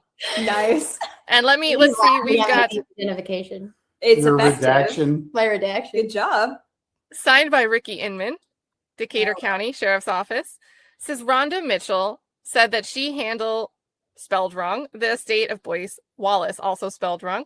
She said that Terry Britt and Janet Britt were the ones that found Mr. Wallace deceased in the home. Interesting that Rhonda calls her Jan, but we got this full name, Janet Britt, as if the sheriff's office is well acquainted with this couple. Were the ones that found Mr. Wallace deceased in his home. Almost Rhonda like said that- Terry Britt was a confidential informant for Ricky Inman's dad, maybe. I don't know. Look at Dana. Look at Dana. Eventually, the allegedlys will run out. I think. If Yeah, Richie- can you? I don't need alleged leads. Should I add for more? this. It's in the record. I'm going to say that's what the teacher should say. I don't need alleged leads for this shit. It's in the record. Yes. But allegedly, just in case, because I don't have a bar card. We'll put 2. We We'll won't get a even- double allegedly. Allegedly, twice. We'll have Aaron help us out. We'll have Aaron help us out in the chat. So, guys, so Ricky Inman, this is who's writing this out. Rhonda said that Terry Britt said that he and Janet had left Mr. Wallace home and went to Walmart, and when they came back, Mr. Wallace had died. Rhonda said that Mr. Wallace had a lot of guns and that Peggy Wallace and her daughter had taken a lot of them with them, but Terry Britt had one of the handguns that the family wanted back. Rhonda said that Terry and Janet said they'd gotten the gun back to the residence of Mr. Wallace and left it, and they did not have it anymore. Rhonda said that she came to the sheriff, Roy Wyatt, and gave him the information about the gun and that Terry had the gun. Rhonda said that the sheriff told her to tell Terry to give the gun back. She also said that she could not remember what kind of gun it was now. Rhonda said that Terry and Janet would stay with Mr. Wallace at times and would drive him places that he wanted to go. Rhonda said that at the time she knew of Terry that he had a ponytail in 2008. Rhonda said that she knew Janet from the news leader, that Janet went to work there when Danny bought the newsletter. Rhonda said that she worked for the Jason Scott when he owned it. Talked with Sheriff Roy Wyatt on February 3rd, 2012. He said that he does not remember talking to Rhonda Mitchell about the gun or Terry Britt. So Sheriff Roy Wyatt remembers nothing. Signed by Imagine Ricky that. He Inman. seems to remember a lot of nothing when it is inconvenient information. So my theory is that maybe, just maybe, TBI and law enforcement realized that the guilty looks bad. culprit of this crime was someone who should have been in prison already for multiple reasons, wasn't because of the incompetence of law enforcement and his long-standing history of being a confidential informant in areas that I think would probably open up a lot of liability for inadequate supervision of informants and deliberate indifference of a informant's level of danger for the community, both of which the FBI has since released long statements of don't do this shit because we get in a lot of trouble because there's liability over it. And so they realize that their confidential informant, who's been informing for years to decades, should already be in prison, but isn't because you keep letting him out and you don't charge him with the kidnapping, attempted rape, and sexual assault charge in 2008 that he should have already been in prison for. And you don't run after him when you hear that he has a firearm he's not supposed to be in possession of. Like, So then, yeah, exactly. So then you're investigating this high profile murder and you realize that the person who committed it just might be a serial violent convicted sex offender that should already be in prison who committed the crime with a gun that was reported as stolen by him to the sheriff in what appears to be another separate murder. And you told the victim to go get the gun herself from a violent kidnapping assailant. And then you great just advocacy. What moved on. What are you even? for? Perhaps they thought that was a bad look. And they didn't want to have to explain how that happened. So they thought, let's just round up some local ruffians and pin it on them. Can't imagine why. Y'all- And, you know, has anyone noticed that what Terry Britt was saying he wanted in exchange for admitting culpability is exactly what he got? And that seemed Terry Britt getting under 20 years in a prison That he for older prefers. inmates with Janet Britt not being charged is what he got. And that seems to timing wise correspond with the TBI suddenly figuring out where Holly Bobo's body is. Because it's a coincidence. It still makes no sense to me how they end up finding her remains there if the area had been searched previously. I get that maybe you could miss something, but then it's only partial remains It doesn't that are make found. sense. It's almost like after Johnny Walker went and talked to Terry Britt and he confessed, It's almost like the TBI did, after Johnny Walker did put a report in, did make every effort to let TBI know it wasn't just an email to himself. That was a lie. It's almost as though TBI did go talk to him. And that was a mistake too. That was a misrepresentation of the testimony during the post-conviction proceedings, because John Walker's testimony was that he sent an email to TBI reminding them, hey, I don't want this to become a discovery issue, a Brady issue, or whatever he worded it as. So I'm reminding you of the information that I relayed to you. Don't forget about it. That wasn't an email to himself. And he put an official report in on the confession. He did everything that he could do. And he was checking. He's like, they're not going back and talking to him. Why? Because he thought they would come immediately. And he's like, I think they did. Allegedly. I think they did. And I think that Terry Britt is a sophisticated criminal and knows how to work the system, and had a lawyer who's very well connected and who there's no record of any payments being made to him, despite it being an expensive lawyer in town who seemed to be giving Terry Britt a lot of time and attention. Yet people make fun of like criminal defense attorneys that represent people, but you're telling me that somebody represented Terry Britt pro bono, and I have not seen public criticism out there like, oh, these darn criminal defense attorneys defending people. To be clear, I'm not in any way suggesting that Terry Britt was represented pro bono. I'm suggesting or representing that there's no record of any legal tender being paid for Great clarification. And it almost seems as though TBI did come and talk to him. What do the kids say? Let her cook. Yeah. Oh yeah, do we need? And perhaps they made a deal with Terry Britt that they needed the body and the murder weapon so they could pin it on somebody and close the case. And if Terry Britt could give that information without incriminating himself and saying that it's because maybe he just heard something, maybe he just knew something, but somehow maybe that information came available to TBI. They figured out where the remains were. They knew about where the remains were before they officially discovered the remains. And perhaps Terry Britt turned over a gun that once they had the forensics team out there and they found a 380 auto, they realized was the wrong gun. And they were maybe in a situation where they were planting the wrong gun on Zach Adams and panicked. That's maybe what happened. That's my theory. And that's somewhat speculative. So that is my well-informed theory. That requires a number of leaps, many of which are documented to have occurred. But the record are. as it stands does not exclude that series of leaps. And a lot of far-fetched occurrences that would have to exist for that to be true have indeed occurred. Would you agree? Well, I still think, and it might seem insignificant to that whole rundown there, but I still think it's just incredibly odd that Jennifer Nichols' proffer session is not memorialized for over 2 months, and that she has no other notes, and the law enforcement's not present. So it's maintaining some degree of. Got on a plane and went to Indianapolis.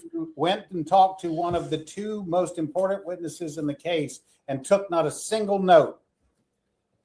I'm demanding a sue me pig emoji. Oh my God. Just me. Very cute. Like it could be like Charlotte's Web, but it says sue me in the web. I love it. I love it so much. Never wrestle with a pig. I'm the pig. I like it. Dana's going to use that on his own one day. He's going to get a case that really pisses him off, and he's going to take that quote. He's going to say it unironically. Mm-hmm. Yeah. Also, yes, make sure, hey, Amanda, so I'm using you here as an example. Make sure you are subbed up to Trial and Error Podcast. I feel like all of you guys should be subbed up already. They have plenty more to come. It's not just going to be focused on this one case. I mean, there's plenty of other victims out there that if a team of investigators or prosecutors don't want to just admit when they're wrong, you're never going to get justice for the victim and their family members or anybody else.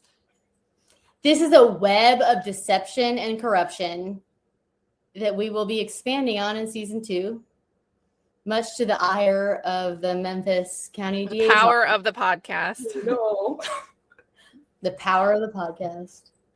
And I think this applies to you guys here. Docket Decoder, another great channel you guys make sure you are checking out. Done some deep dives into the testimony in these post-conviction relief hearings for Zach Adams, as well as other cases.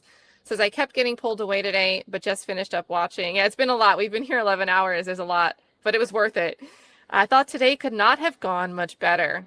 Well, maybe not for the state's argument, but everything else, I agree.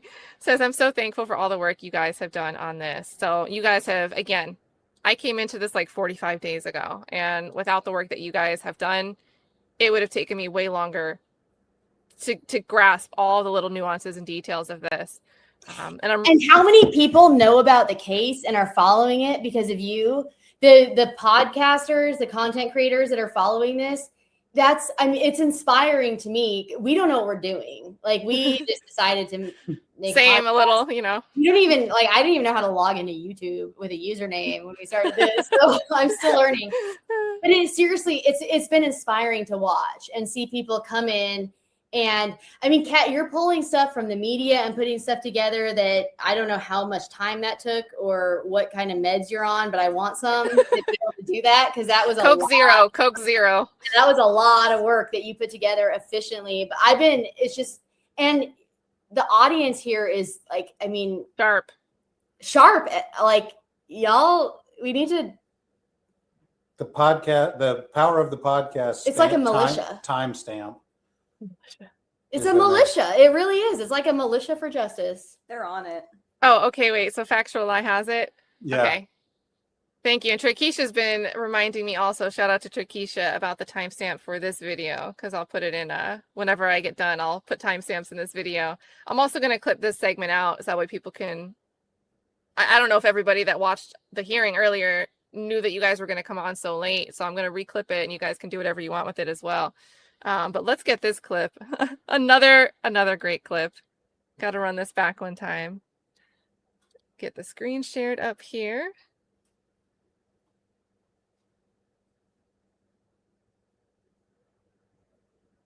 And you guys got to get this.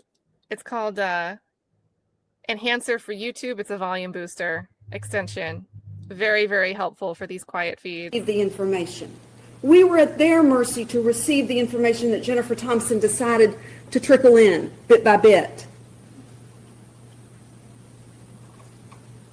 To stand before this court and accuse in the way that petitioner has done is offensive to not only the men and women that have worked this case, but everybody that's out there right now. Because to sign this imaginary order that the petitioner is asking the court to sign, you would, by doing so, say, it's okay to come into court and make up stuff. It's okay to come into court and have selective amnesia about things. This same defense attorney who put in 3,000 hours on this case shut down her whole practice. And we only know what we know from the time she was appointed. She was hired by the family for a year prior to that. So we'll never know the grand total of hours that she put into this case. Oh, I think for whatever reason, even though I'm interested in like hearing her gripe, for whatever reason, the timestamp took us back a little bit. It actually starts up here. But still. And his phone starts pinging around 11:12, 11:15. Except we do know a little bit about what he was up to. The problem is he can't be honest about it. Because to be honest about it would be to admit once and for all, as Jason and Dylan have done, his role in this. But he is praying and hoping against everything he has left. Against the power of the podcast. I cannot Some believe. veiled, I don't know, threat to the court about ignoring the facts and ignoring the law. Look at the COs. That the truth will be buried. They're not fans. There's some The same way he choice was lists of the instructing COs. Yeah. They know Mr. what's Bates' up. agent, Ms. Spirko, to Miss bury Spirko. something on a piece of property. Here's where you To bury it. She really did mention this. Yes. Miss Spirko, that's a good time. I did send you the email exchange, Kat. Oh, okay. Let me know if His you got evil it. eyebrows. Yes. Yeah, let me make sure I have the right Great segue. It is a great segue. Perfect. Hold on, let me make sure Do you guys think that we were talking about this on the way. Do you guys think that she believes? I think Nichols definitely knows that Zach is innocent, and Nichols doesn't give a fuck. that's what I think. I don't think there's a way that you could think otherwise. And if You you think can think otherwise, I would be scared of their decision to bring any other case forward. But I think Weirich might believe it. She might have drank the Kool-Aid. I don't know. I can't tell. She can't be that delusional. I I think don't think it's she's evil. I don't know. Jeez. I don't think I got it, Katie. Oh. Wait, Two I know T's it's and Cat. And make sure it didn't autocorrect to Matt. My name I autocorrects copied to and Matt all the pasted, but time. I have an email address that gets spammed a lot. Oh, let me double check I'm going to that. send it to you over. Oh, it is right. I got it. You did get it? Did it spam? It says this message might be dangerous. Oh, it's dangerous, all right. Danger. It might be intercepted by TBI. Yeah. Wait, why is it Yeah, saying yes, okay? yes, she sent it to Cat. Yes, Hold on, let me well, we're gonna figure out how to do this. Let me zoom it in. Let me keep playing Amy for a second while I figure out how to show this on screen. Always You guys feel free to comment. You go. Here's what you do. Don't take a phone. They might track you. And I love how it goes back and You forth. can't own up to what between, he's done. is this Because it's spontaneous too crime horrible. to their pacing. And this game is too far gone. But we know from all of the cell phone evidence, from Jonathan Reeves, who Mike Frizzell said it today, he said it during trial. I agree with him. Jonathan Reeves and I see eye to eye on this thing. The only one that Mike Frizzell takes issue with is Johnny Walker, because he said there's no empirical data to support the limb that Johnny Walker got out on. And I would remind the court that petitioner's own witness called Johnny Walker incompetent. Jerry Gonzalez smirked. I don't remember that, but At his the whole skill hearing set. wasn't up. Do you guys remember? Because Jerry No. Gonzalez, he was only up in clips. I don't remember him saying that John Walker was incompetent. I remember him discussing issues about the trial strategy and how there wasn't one really formulated and boxes were all over. I do not remember a specific incompetence opinion about Marshall John Jerry Walker. Gonzalez, I loved his testimony. Knowing his personality, I wouldn't be shocked to know that he smirked at anyone, but and I mean that with love. But Allegedly. I don't remember that. Yeah, and I just don't see. I know he objectively agreed with the theory of, It wasn't the proper didn't think qualification. it was crap. He believed it, so I don't know why. It doesn't. I don't know. I think Amy's just lost because I'm pretty sure Jerry Gonzalez was testifying that it was ineffective assistance of counsel to try to qualify John Walker as a cell phone expert. And she's just morphing that into that's Jerry Gonzalez saying that John Walker and all the work he did was incompetent. And that's not the finding that Judge Green made. That's not why we had that finding at trial. But she's reframing it, just like this whole thing with Jennifer Thompson's billable hours. Doug Bates has never argued that she wasn't working hard and putting a ton of time into the case. And no matter how many times Doug repeats that, Amy's like, but she worked so many hours. Your impression. When you don't Beautiful. have a good answer to the question that's asked, you answer the question you want to answer. There you go. There you go. So I do have the email. I think this is as visible as it's going to get. I had to take it out of spam and then all of a sudden it let me expand it. It didn't want to let me expand it while it was in the spam folder. So we have, actually we should read from the bottom up, maybe. Yeah, Right? Amy's. Miss All right. Spirko.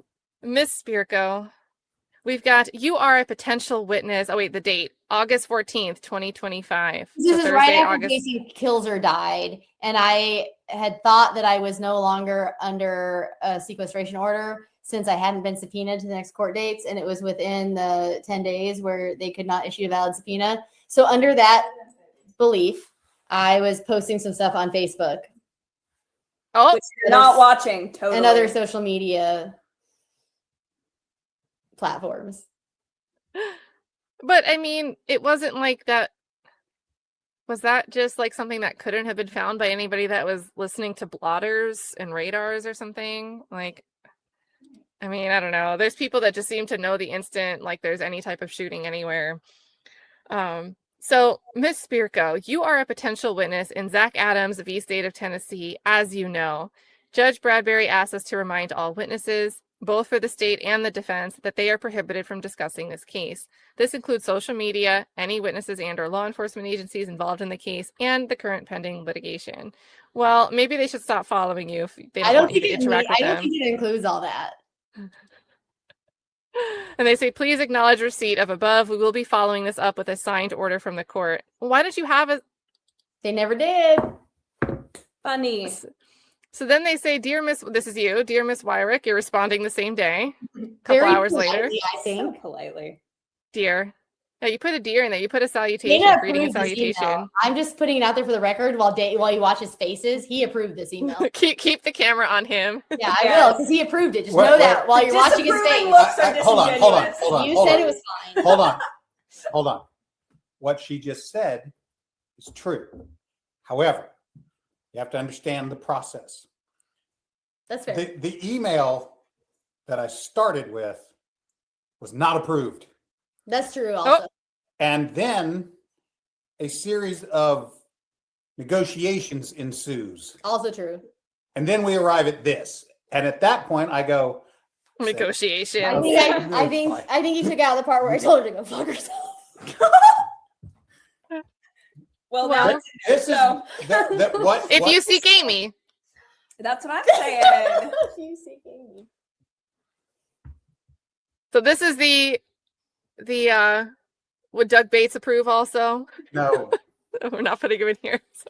no. Dear Ms. Weirich, so we're getting the middle ground here. Probably had a mini stroke when he saw this. Oh, says thank you for your clarification. When I was not subpoenaed for the hearings this week, I had understood that to mean I was no longer a potential witness. Upon receiving your email, I immediately removed any personal social media comments or posts from the last week that Personal. reference this case. Personal, not trial and error page. Personal. Is she going to say later that this is a lie? I don't know what she's gonna say. Or a post from the last week that references case or the parties involved. With this understanding, I also wish to note, so there is no misunderstanding, that as a licensed and practicing psychologist, still has a license, Tennessee Code Section 24-9-101 exempts me from being subpoenaed to trial. Please let me know if you would like to reserve a date or time to take my deposition. In the meantime, I will consider myself under the sequestration order. I would appreciate receiving the signed order at your earliest convenience so I may review it personally and ensure I comply with its technical requirements and its spirit. As a small note, in my professional capacity, I use the title doctor. Get it right.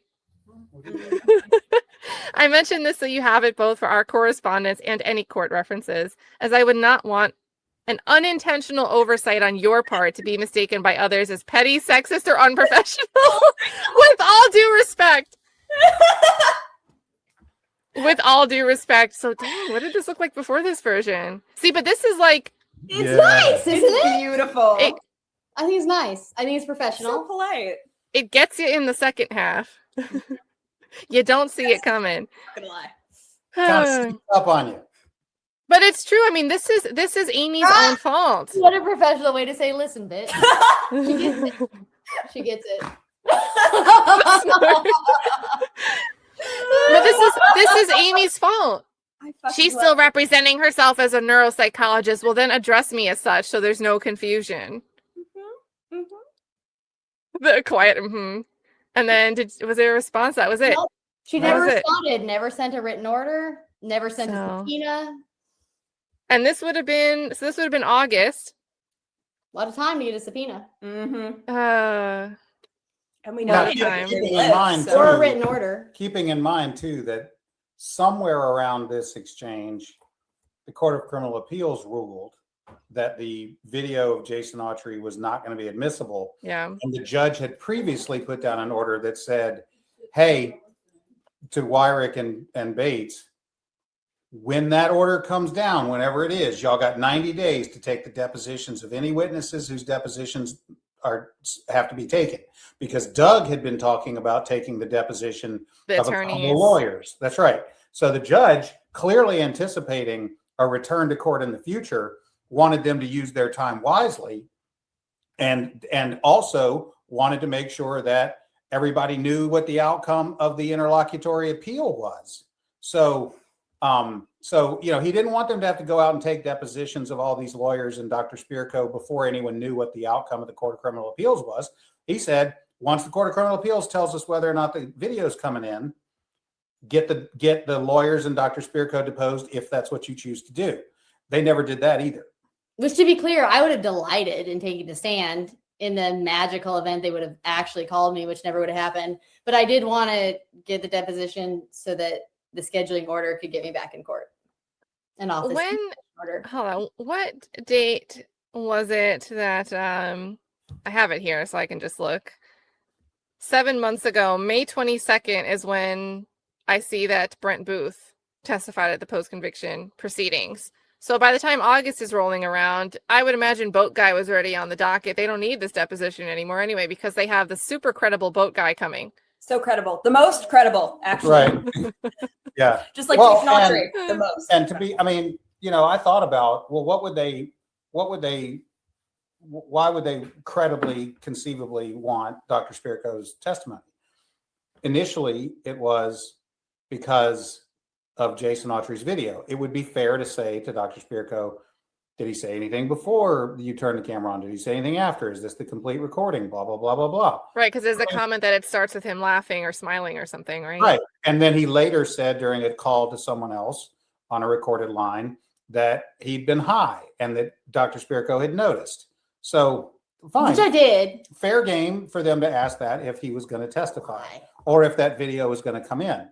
But after that, I was kind of like, well, now what's the next, like once that video is not coming in, what's the next reason that they might want Dr. Spirko? And I was like, okay, the next best reason is they don't know whether or not Zach's going to testify, and they want to put some of the phone calls between Dr. Spirko and Zach in.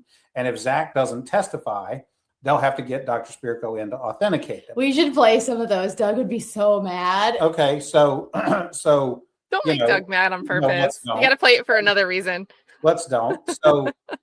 So once they put Zach on the stand, I was like, well, now I can't think of a good reason for them to need Dr. Spirko as a witness, because they've had the opportunity. The video's out, and I wasn't there in 2011 and or Zach 12 has- or 13 right. until 17, so there's no right. And relevant Zach reason. has testified, so they can ask him about any of the calls. Now we're just down to what? And they kept saying, well, nope, she's a witness, she's a witness, she's a witness. And then at the end of that Boat Guy's testimony, the judge was like, state, call your next witness. And she just curtly said, that's all the state's evidence. I was like, so Where's my moment? you put for my Cindy, publicity campaign. you put Cindy Adams, you slapped the subpoena on Cindy Adams and sent her out. And you kept Dr. Spirko out and under a sequestration order all this time. And now you don't even you don't even pretend you're trying to get them to the courthouse for the last day. And then just say, never mind. You know what? We don't need it. We can move Right. on. Not a Dr. Walla fan. Not a fan. Oh. You talked about Okay. That would be very interesting. In that case, I did send them a link, but I know they were streaming all day, so they didn't respond, so I just feel like they just didn't remember or didn't get a chance. But they have plenty to say, I'm sure. I would love to see you guys not just talk about this case with Defense Diaries, but go in on Richard Allen, Dr. Walla. yeah, they'll have to jump on with them. They're great. Yeah, I'm very disappointed about what I'm hearing about the representation of when Richard Allen was somehow competent enough to be testifying versus when it does not seem to add up with common sense. It's I'm not a neuropsychologist, but out of common sense, it seems wrong. It's scary how many of these cases come up where, I mean, any of us could end up in prison for something we didn't do. Except me, because I'm blacklisted from all the prisons. So maybe when Yeah. Nichols Listen, was the saying she next was gonna time- put me in prison, I'm Behind like, the bars. where are you gonna put me? You blacklisted me from all of them. Where are you gonna? The next time Katie's in a penitentiary, she's going to be given the clothes to wear. That's for sure. Oh my goodness, that would be a time. Or even like there's a lot of great channels covering that case, but seeing you on with like Hella from Excited Utterance, and she's Australian, so the rage, she'd have the accent going. It'd be a great combination, and she has a good deep dive on the Richard Allen case. And that's not to exclude anybody else that's covering that stuff. Just I've thinking of Hella here. started getting into Delphi for sure. There we go. There's a plenty of places. I'll be trying to find DB in other chats to come venture into the Delphi neck of the woods. Come here, come Join. Oh. It's been a day. It's been a day. We did have a thank you here from the Sheriff Chuck, who has an emoji in the chat for the day. We'll probably keep it there for a while. But gifted so many gifted memberships so people could have the Doug Bates icon next to their name. Says thanks to Dr. Spirko, and put the doctor in capitals. And Trial and Error for getting this started. Thanks to Kat and all the chat for educating people on this case and the important surrounding issues. And I think it's huge. I've been in other chats with other cases, and people are like, oh my God, this reminds me of the Zach Adams case. And that's really how, like, the chat feature on YouTube is so important. It is the watering hole. It is the public forum. And it's where you see people go, well, wait, I heard somebody saying something about the Zach Adams case. And then I saw someone say, oh, Defense Diaries is covering it. And people are like, well, I like them, so I'm going to go see that content. So I think great thank you here all around from Sheriff Chuck. And thank you also to Shay for the kind words here about, you know, great research, great guests, great coverage. You guys are awesome guests. I am very excited to see Katie get this stuff off her chest. I would hate to not be able to speak on something that was bothering me. I would say I'd love to serve on a jury, but I'd have a hard time not being able to come home that day and say, oh my God, this is what happened today. So that's just one day. That's just me imagining it. So I can't imagine being under the sequestration order for like a million months. Well, the message got out one way or another without me in any way discoverably violating the sequestration order. Dana, really, you did a great job holding it down with the podcast. Listen, I'm just a talking head. Seriously, none of this happens without Katie. None of it. Well, I wish there were like 10 Katies. Yeah, when We all do. There are, and they're in your chat. Yes! Email us. We've cloned her, guys. You want a project? We got some projects. We have some But- work to do. But seriously, I fell into this because Doug called me, and I was already in 2D by the time I realized what a shit show it was. But you guys have a choice, and you could have just ignored it, and a lot of people do. And this case, I work in courts, like I'm always in court. This case, more than any other, has so educated and inspired me into how much the public and freedom of press is so necessary for a functioning criminal justice system. Because without public scrutiny, power corrupts, and absolute power corrupts absolutely. And it's been amazing watching the shift happen in court that I think is absolutely pushed by the public paying attention and looking into things and caring and following up and like challenging it. We never are remotely offended when someone challenge us. We want it. Like the truth does not mind being challenged. I put it out on the podcast. If we got any of this wrong, Tell us. tell us. Tell us how. Tell us I'll, why. I'll bring you on and I'll say, what did we get wrong? It's a sharp approach. I know you testify in the capacity of being a neuropsychologist and your understanding of false confessions, but for Dana specifically as an attorney, you should welcome someone giving you, even if it's just to play devil's advocate and they don't really believe the theory they're about to spit out, but the idea of being able to figure out, and I've watched the chat do it with this case. Well, why would Zach Adams say all these stupid things if he didn't really do it? And then once you start to see the presentation and where these quote unquote confessions are coming from, and then you start to see the physical evidence, the facts that could be like hard facts, the flat ass facts, according to, was it Dennis Benjamin that said that? Oh yeah. The chat was like, oh, this is telephone game. Yeah. Well, at best. yeah. I was thinking about this case, and what it really came down to was some really remarkable, like, just in the end, when you see it all come through, here's what happened.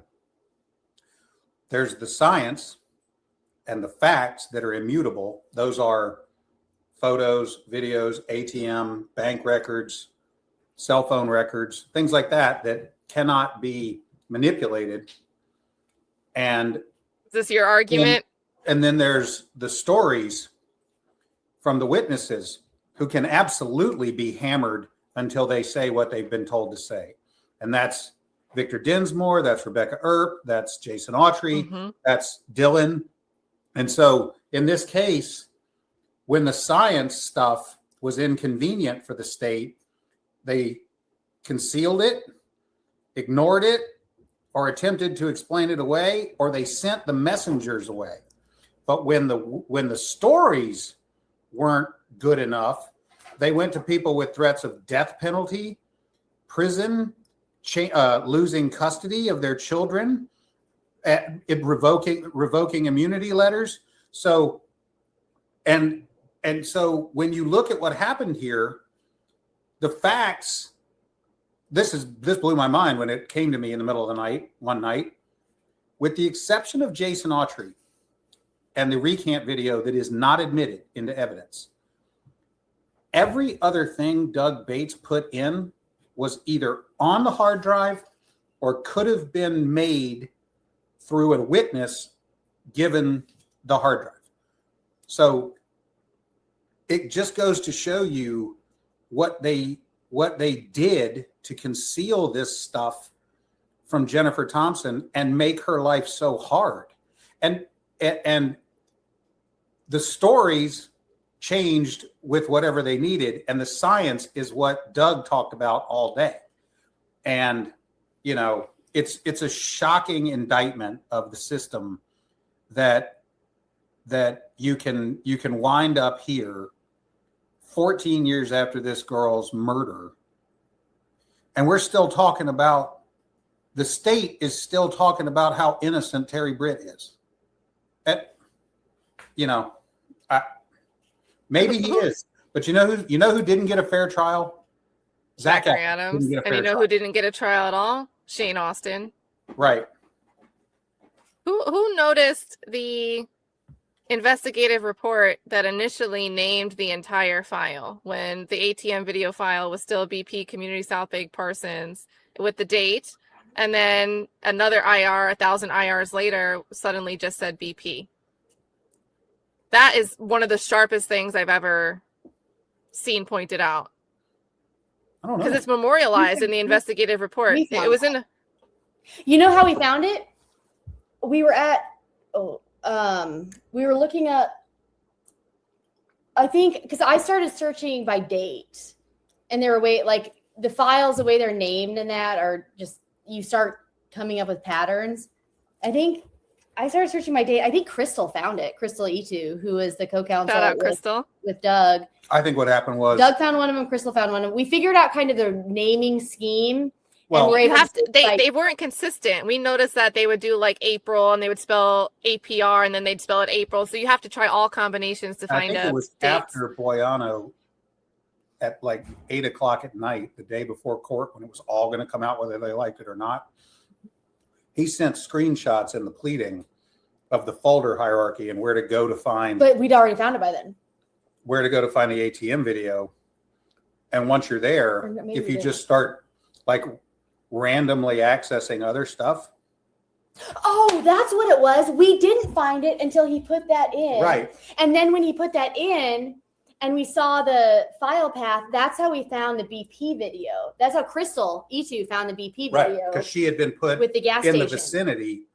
And just out of curiosity, there's started all these folders that are stacked up there that are like V1, V2, whatever they are, that don't mean anything. And if you just start clicking and opening them, you know, all of a sudden you're like, wait, what's this? And then we found the BP footage. And actually, Cindy is the one who noted with Dylan. With Dylan, because, and I feel like an idiot, but I didn't even think about Dylan because we were all thinking about Zach. And Guys, what she's referencing is the photo. It's like a still frame of Dylan making a purchase inside the convenience store at Yes. the BP gas station. Yeah, like Yeah. 4 minutes after or before the ATM next door. when the truck was out in the gas station, and I think I was going through the footage, and we were looking for Zach. And so Zach was on my mind, and Dylan doesn't like, he's just a different build. It's not Zach. And so I missed Dylan because I was just looking for Zach. And then I got Cindy. There it is. Yeah, I missed that entirely because I was looking for Zach, and Zach was so skinny then. He's like 6'3" or 6'4", and he was maybe 130 pounds at that point because he was all emaciated, just real thin. And then I had gotten Cindy, and Cindy found, like, right away, she's like, there's Dylan. She noticed him right away. And Love was it.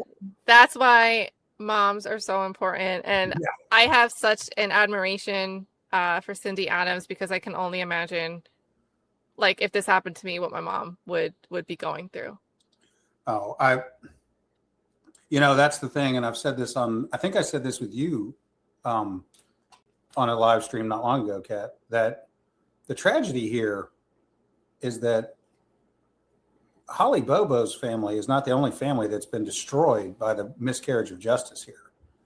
Holly Bobo is dead, but so is Shane. And Dylan and Zach remain in prison. And I'm eating dinner where they ought to be right now, at their mother's kitchen table. A fact not lost on me. So it's like, when is this going to end? And when is the state, and I know the answer, it's a rhetorical question, but like, at what point does someone with the authority to do so step up and say, stop? when we demand it, because citizens get the government we demand. Therefore, we get the government we deserve. but the government that we deserve includes Judge Bradberry. The government we deserve includes somebody somewhere with some authority over this process that isn't just Judge Bradberry. I mean, there's. But it starts with people that don't perceive themselves having any authority, who are just speaking up. Well, Because I think there's power in speak truth to power. I think there's power in numbers, and there's power in public scrutiny. And the it's like the podcast. Band Aids analogy. Yeah, people are more afraid. People are afraid of the truth when they're trying to hide it, because it comes out no matter what. I think there's tremendous power in the community of a public that's paying attention and caring about this. well, I stuff. don't mind saying, I mean, when Dr. Spirko and I started the podcast, my mission in doing so was to change the atmosphere, right? Like, in my wildest dreams, I hoped that maybe the Bobos themselves would watch and listen and say, and go back to Nichols or Weirich and say, explain this to me in a way that I'm convinced again. In a way that I don't want to wring your neck for what this has turned into.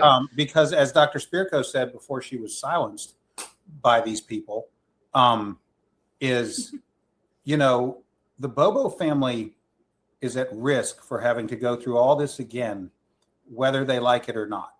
Because if Terry Britt reoffends, let's say this, if he reoffends and is caught doing so, then what? Then what? Because that would be at least the second time that he should have been in prison and wasn't, because the state screwed up, and yet another young woman has been harmed or worse. And then what? There won't be any hiding behind the jailhouse snitches Zach said he did it. There won't be any hiding behind some attempt to obfuscate the cell phone data. It will be clear and undeniable. And I'm not going to blame them for what the state did here, but it will be clear to them then, I think, that the man who did this to their daughter has been out of prison for a while. And then what? So that reckoning, God forbid. I mean, so when we started this, the mission for me was change the atmosphere, because when we used to come down here, and it was slam dunk. Nobody wanted to hear it. If you wanted sympathy or if you wanted an open mind, good luck. And I think the atmosphere has now changed around the community and in the world where people like you are following now. So I agree with Dr. Spirko. We didn't have much choice here. I mean, we were not parties. We were not witnesses. We were not, all we could do was this. And Well, you were almost a witness, Katie. Bring it on. I'll get on the stand. I do it all the time. I'm happy to. I would have loved it. I very much agree with what he's saying.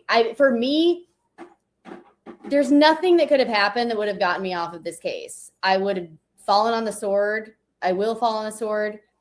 The thing for me more than anything else is, as a mother, it's like you have to sleep at night. Actually, the reason when Dana and I met, the first thing he ever said to me is, I got to do my job and I got to sleep at night. I think that's a thing that we are in agreement about, is that Well, it went over my head, but Doug made that point at closing today. yeah, you got too. I tell my interns, your ethics are like a water slide. If you don't want to go all the way to the bottom and get dunked in the water, then don't get on the ladder, because you can't like go a little bit down and then stop. Yep. That's a good one. Right is right and wrong is wrong at the end of the day. And I everyone don't know if I needs want to to picture Amy understand Weirich sliding more. into a pool. But I, like, no matter what, like, arrest me, put me in jail, not for long, because I have my shampoo and my skincare, and I told Dana I will not last. I seem tough. I will not last well in jail. You get me the fuck out of there fast before they serve meals, because I have a lot of dietary preferences that are not like to the level that they would award me some kind of special menu. Anyway. You know what would be the worst thing that would happen to you in jail? Someone would say no. They made me wake up at like 6 o'clock in the morning my or whatever God. the hell they do. I can do Prison schedule. food, prison food. Yeah. Can I you don't even know imagine? I follow laws. Dana and I have had this discussion. I follow laws. Policies depends. If I respect the policy or And not. those are different questions. Those are different questions if someone's That's ever charged the common legally. thing. Dana's like, it's like, is it a law or is it a policy? TDOC, is that a policy? He's like, don't give away my secret.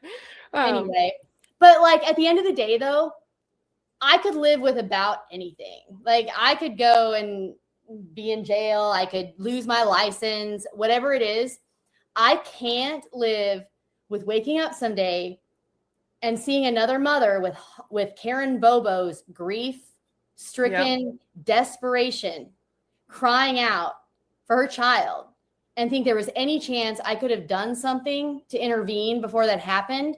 To think that I had the training to know and the access to the information to be sure about it, and the influence, because frankly, a lot of people locally know the truth in this, but they're being harassed and bullied by law enforcement and silenced. And I am in a position of privilege in that I got Dana, like, come at me. But like, for real, there's something to that. Is like, I don't give a shit if she's going to threaten something to me. Like, come at me, bitch. But there's some privilege to that. I can do that. I don't live locally. I'm a little further away. I'm not like subject to the local law enforcement. And so I think you sometimes have a responsibility to be influential where you can. But that's it. It's like Terry Britt will do it again. We know that. There's a clinical science there. He is a repeat offender, a violent offender. There's an MO there. He's going to keep doing it as long as he's free. And that's the one thing. Anything else, throw at me, but don't put me in a position where I'm seeing another mother in Karen Bobo's position and thinking, well, but I didn't want to stick my nose out there, or I didn't want to like not, I'm minding my business. It's just, Well, there's some things that you just have to do. It's like everyone has their moment, and it was like, well, this is mine, so it's Yeah. going to be a shit show, but I can't say no. I don't remember if I told the story. I won't tell it now. It's too long. But the very first jury trial I ever participated in, I was about 26, baby lawyer, and the defendant was my age, and he went to prison, and he shouldn't have. And I almost quit practicing law that day, but I couldn't do anything. I sat second chair. The first chair lawyer was a great lawyer, very experienced. He couldn't stop it. And I went home and I was sobbing. I was like, I can't do this. Well, 33 years later, Dr. Spirko calls me and invites me into this. And I realized that, like, my law license isn't worth a plug nickel if I don't go and do whatever this is. If it, you know, like, I've already burned every bridge there is going to Sumner County. I can't go practice law there anymore. Okay, fine.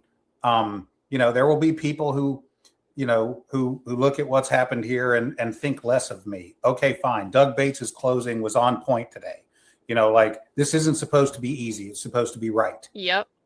This isn't supposed to be easy. It's supposed to be, that should be a t-shirt. And so, you know, like, or mug. Like Dr. Spirko said, I can't live with myself if I know what I see here and then just go, ooh, that sucks. Good luck. Like, can't do it.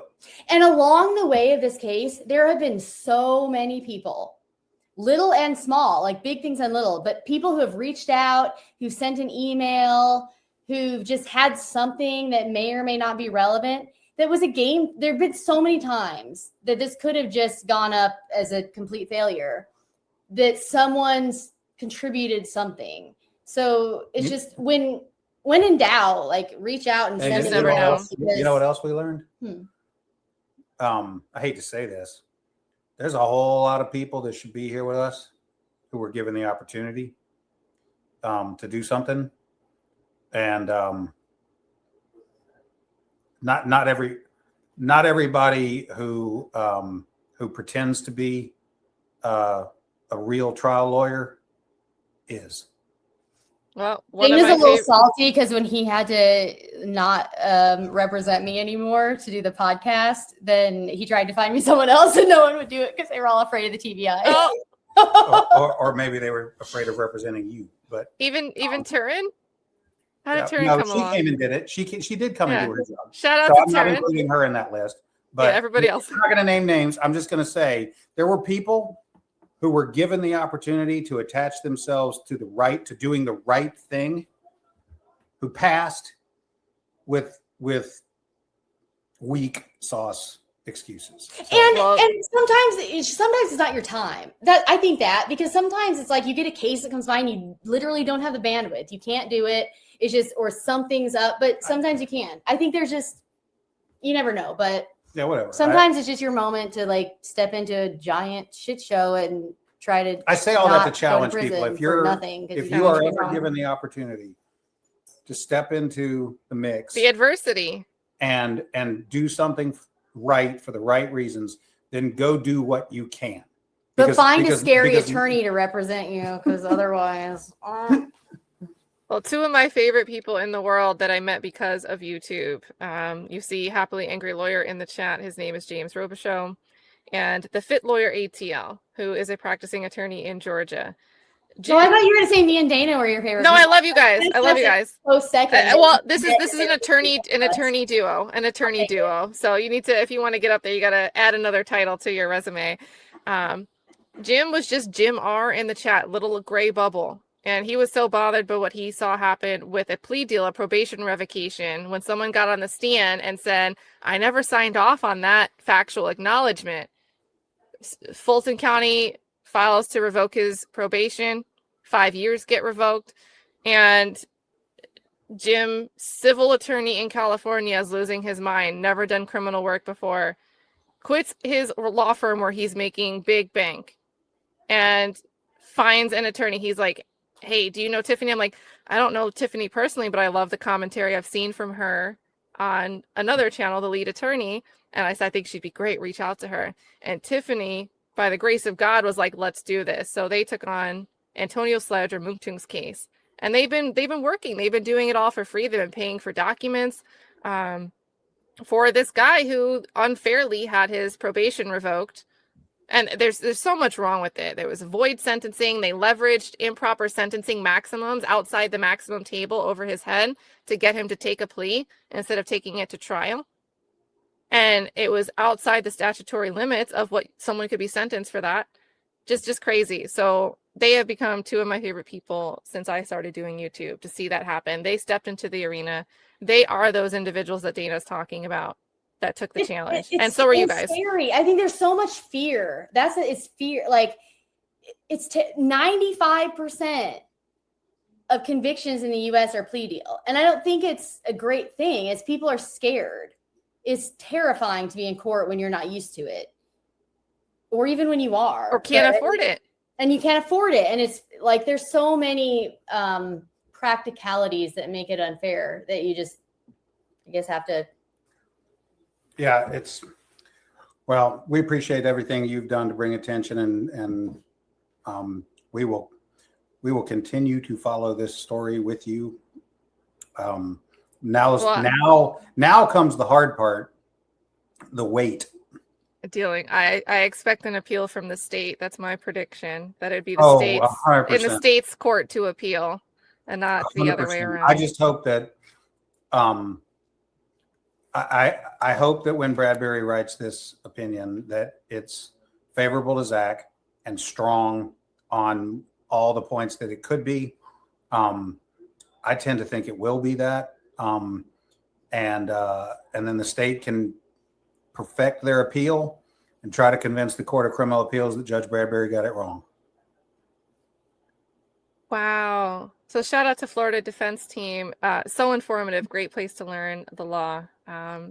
She says, I have a case right now that we just reopened because my client was scared because of all the comments on a law and crime video. So as the chat well knows, like it's like another world over there in the law and crime chat.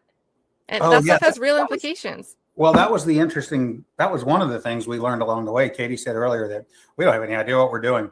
What we found out along the way was that a good segment of the true crime community, they clap at almost every conviction. So, yeah, I call it victim porn. And I don't mean any disrespect to victims for that, but they're just like, it's like, oh my God, she was such a beautiful bride, as if that should matter whether any victim gets justice, whether or not they were a beautiful person. Yeah. I didn't know. I thought the true crime genre might be more inclined to be like interested in wrongful convictions. And I think there's a bunch of it that is just clapping at other people's misery and vengeance. Confirmation bias. That is, like, I don't know. I think there's a difference between the crime is entertainment and confirmation bias, and he looks guilty, so let's all and it's like no one likes murderers and killers, but like it's easy. It's hard to defend the people that maybe it's complicated and you have to study it. And then there are groups, I think, like your audience, like a lot of these groups that follow, where it definitely feels more like advocacy and people care and they're looking into it and they're fact finding. And there's a very big difference to me between the entertainment, let's all jump on a bandwagon and attack someone who's already down, versus people who are, I think, truth seekers and providing the scrutiny that the justice system needs to be accountable. Well, as a mentor of mine told me one time, he and I had spent 5 days trying a very, very, very difficult case where the question wasn't, did the client do something wrong, but rather, which crime do you want to pick to convict them of? And it was a very high profile case locally. A bunch of people got all vicariously interested in it and got all wound up about justice and all this. And we walked into that courthouse for 5 days to try that case, and people from the community were just about spitting on us. Go home for the weekend, come back on Monday. Somebody calls and they're like, yeah, I saw y'all working last week, at the courthouse, and this weekend they went and arrested my boy, and they trampled on his rights, and they didn't read his Miranda. They're trying to ruin his life. And but you didn't stick up for someone else when you didn't like the person. Right? So I go in my boss's office and I go, hey, Ernie, check this out. You remember that lady that like sneered at us? One of the, the one, and I described it. He was like, yeah, I remember her. And I said, well, her kid got caught with a bag of weed and they want us to represent him. And he just went, Everybody loves justice till they get a little dose. Exactly. That's what I'm saying. You can't watch this stuff happen to people that you don't like. And something that's great about the chat here is we've read a lot of appeals. We like to look at appeals. And that's where you see like, hey, this person probably did it, but somebody messed up and engaged in misconduct. And now it could get reversed. Yeah. And it could be complicated and messy and difficult. And when it's so far gone, there's a case that I think in New York, like the missing milk carton boy case, I think it was, where they said, look, we're not even going to bother retrying this because it's so long. We don't even think that any evidence testimony would be reliable. And so many witnesses are now unavailable because they're no longer alive that we couldn't even retry this person. So is that the outcome that people want just by having a get them by any means necessary type of system? It's not the right way because to here's do the thing, things. like my mentor said, everybody loves justice till they get a little dose. And then you go, so people ask me from time to time, oh, how do you defend people? You know, do you know that they did it? How do you defend someone that you know did it? And I go, They still all right, deserve well, a fair I trial. said, well, let me ask something. Suppose it was your father, brother, son. You want them to have a fair trial with a good lawyer then? Oh, well, yeah. Then don't ask me stupid questions. Right? Like, I mean, everybody wants capital J justice until it's their turn. And then they want, a fair trial. They're no longer for the lynching, the lynch mob. Now they're for a fair trial. And so I'm guilty of it. I was one of those people that kind of thought, well, you're probably If they're charged, they did it. Yeah, you must have done something or shouldn't have. Like, I just didn't care. Well, that's the attitude. I mean, and I get it because, the vast majority of people are either not criminals or largely untouched by crime. And so they want that shit to happen somewhere else, but never. And when it does happen, they want swift retribution on behalf of 100%. themselves and all other law-abiding citizens. And they skip over the part where you got to first figure out whether or not someone did it. And so, it's scary. It's scary to see how I don't think that Zach Adams case was terrifying to me that it could ever happen because it seems like such a crazy over the top exception. And it's 10 times more scary to me now because I don't think it's the exception. Well, I don't. It's and when people who are willing to listen learn things like this, like I think there were people today that were like, so like by 4:00, the judge is going to be like, clack, not guilty. Good luck, Zach. Go home. And we were going to go out on the courthouse steps and be like, woo. And Zach would be sitting here with us right now. No, that was never going to happen. Bradberry's going to write an opinion. That opinion will come out. It'll decide whether or not Zach gets his conviction vacated or not. And then from there, probably an appeal. Potentially, theoretically, there's an opportunity to talk about a bond condition for Zach, maybe. But I mean, the first time that Zach will sit at this table and eat is still a ways away. Yep. And he should never. I don't think he ever should have been indicted. I just don't even think he was indicted because they lied about the video. The only reason he was indicted is because they told the grand jury there was a video of the assault, which the whole Piercy brothers. Never true. No, but I mean, that's why you can't look away. Because if a case like this, like Zach, like Doug said, if a high profile case with this many problems can't get fixed, everyone who's just an ordinary person with a rather ordinary case is doomed because there won't be, it won't get this kind of attention and resources and everything else. And if you think it's other people's problem and it won't happen to you, that's a scary place to be because Cindy Adams, I think Cindy's a better mom than I am. Really, I would leave my kids with her in a heartbeat and trust that they are completely safe, cared for, loved. She's a school teacher. Like if that can happen to Cindy and her kids are in that situation, then if I don't do anything for Cindy, then it's going to be my kids because it's so much closer to home than you ever can imagine. Yeah, and the point is made on the screen there. Just imagine, as Doug said today, Just imagine if they hadn't had the audacity. Think about what Doug put in. Just for example, the recordings of Victor Dinsmore with Benjamin and Booth. Think if they hadn't recorded the so-called confession of Dylan Adams. They were recording the Dinsmore tapes with both Dennis Benjamin and later Brent Booth. And imagine how much worse it would have been for them if Doug had been recording his conversations with Nichols like I told him to, but he wouldn't. Well, but imagine this. Imagine that they were so comfortable with what they were doing that they recorded it. And but for the fact that they recorded it, they would now be denying it. But until someone got it out of their damn hard drive and said, "Are you kidding me?" I think that's a product of they were the community made that possible. The evidence in the case got too big, all of the tips. I don't think they could remember or keep track of the things that they were supposed to hide. It shows me that the fact that they were comfortable typically hiding what they didn't want anyone to discover. And they just forgot. They couldn't keep track of it anymore. Imagine how much harder Benjamin or Booth might have gone in on Dinsmore if they hadn't been recording themselves. And they thought that was all fine and good. And the only to this day they think it's fine. Can I just say something? Because I know Nichols and Weirich are going to be watching this. Careful, seriously. The Brent Booth and the Dennis Benjamin video, the recordings that fucked them over. It was me. I found him. Whoa! Oh, I love it. Let's get some flames on the screen.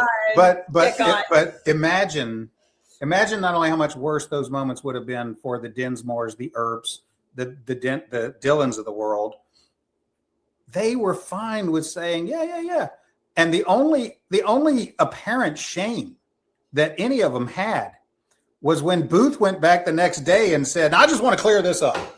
All that shit we talked about yesterday, that wasn't me putting words in your mouth, was it?" No. That's the only moment of any introspective shame that I perceived in any of this. Otherwise, they just thought this is Tuesday. This is what we do.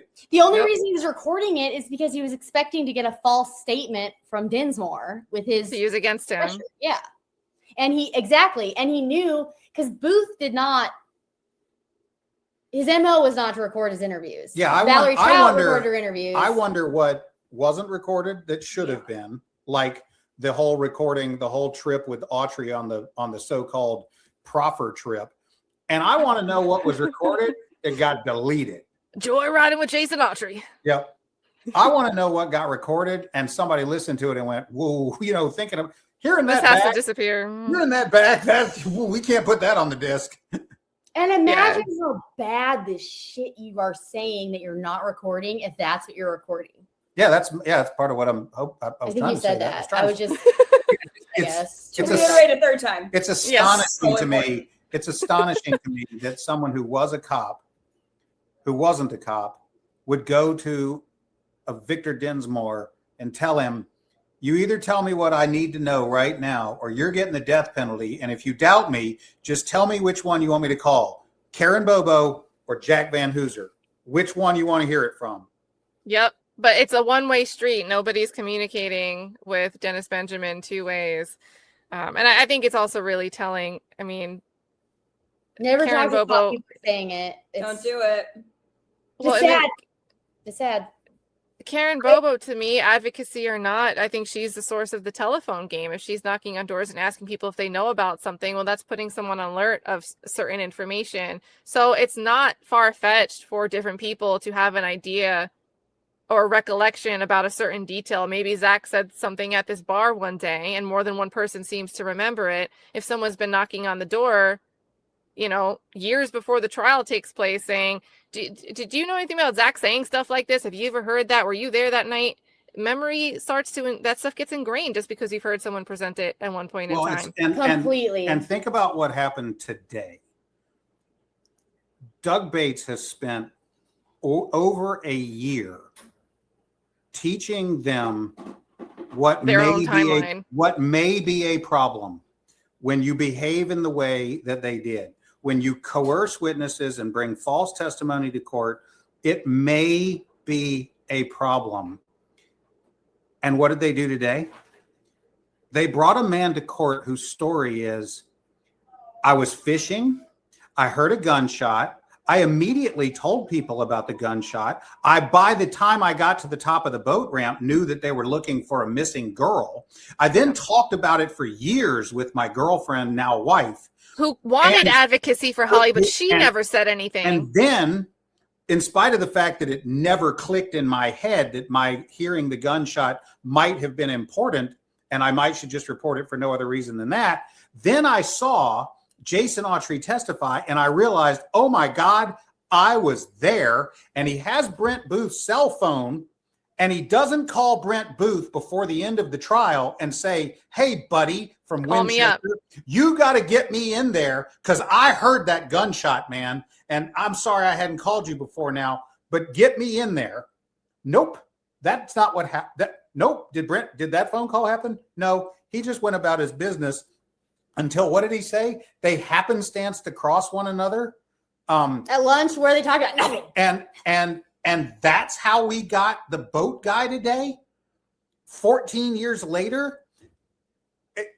Have you people not been watching your own trial? Did you learn nothing? No, they had Boyano try to put together a legend and a board like Doug's today, and he was lost. He was getting lost in it, and the judge had to assist him. Well, and then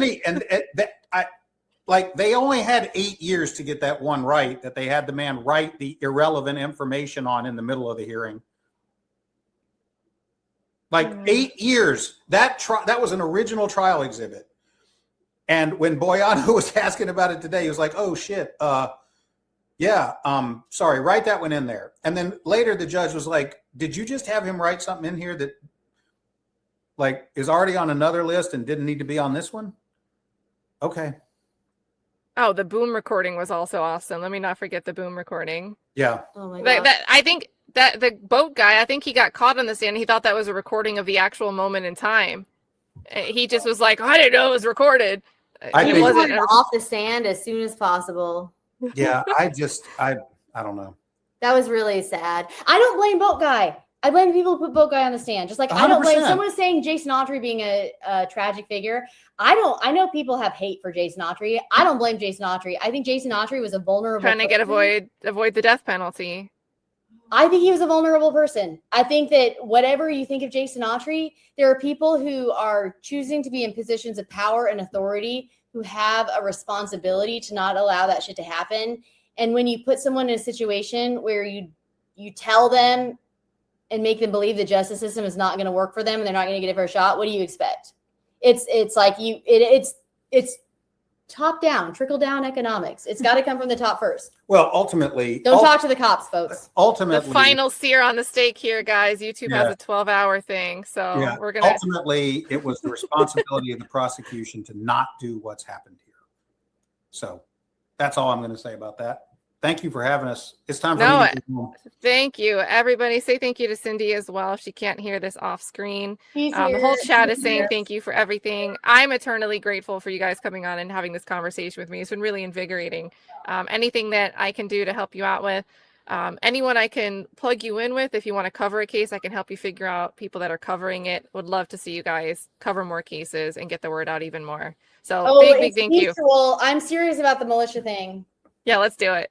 Let's do it. So with that being said, a militia sounds kind of better. This is going to redirect to Miss Janet Demeanor, who might be watching closing statements at this point in time. So I've got 30 seconds to get us out of here, or YouTube will not put up the replay. So thank you again, everybody. Sorry for the curt ending. You guys have a great night. You've had a long day, and see you over at Miss Janet Demeanor's.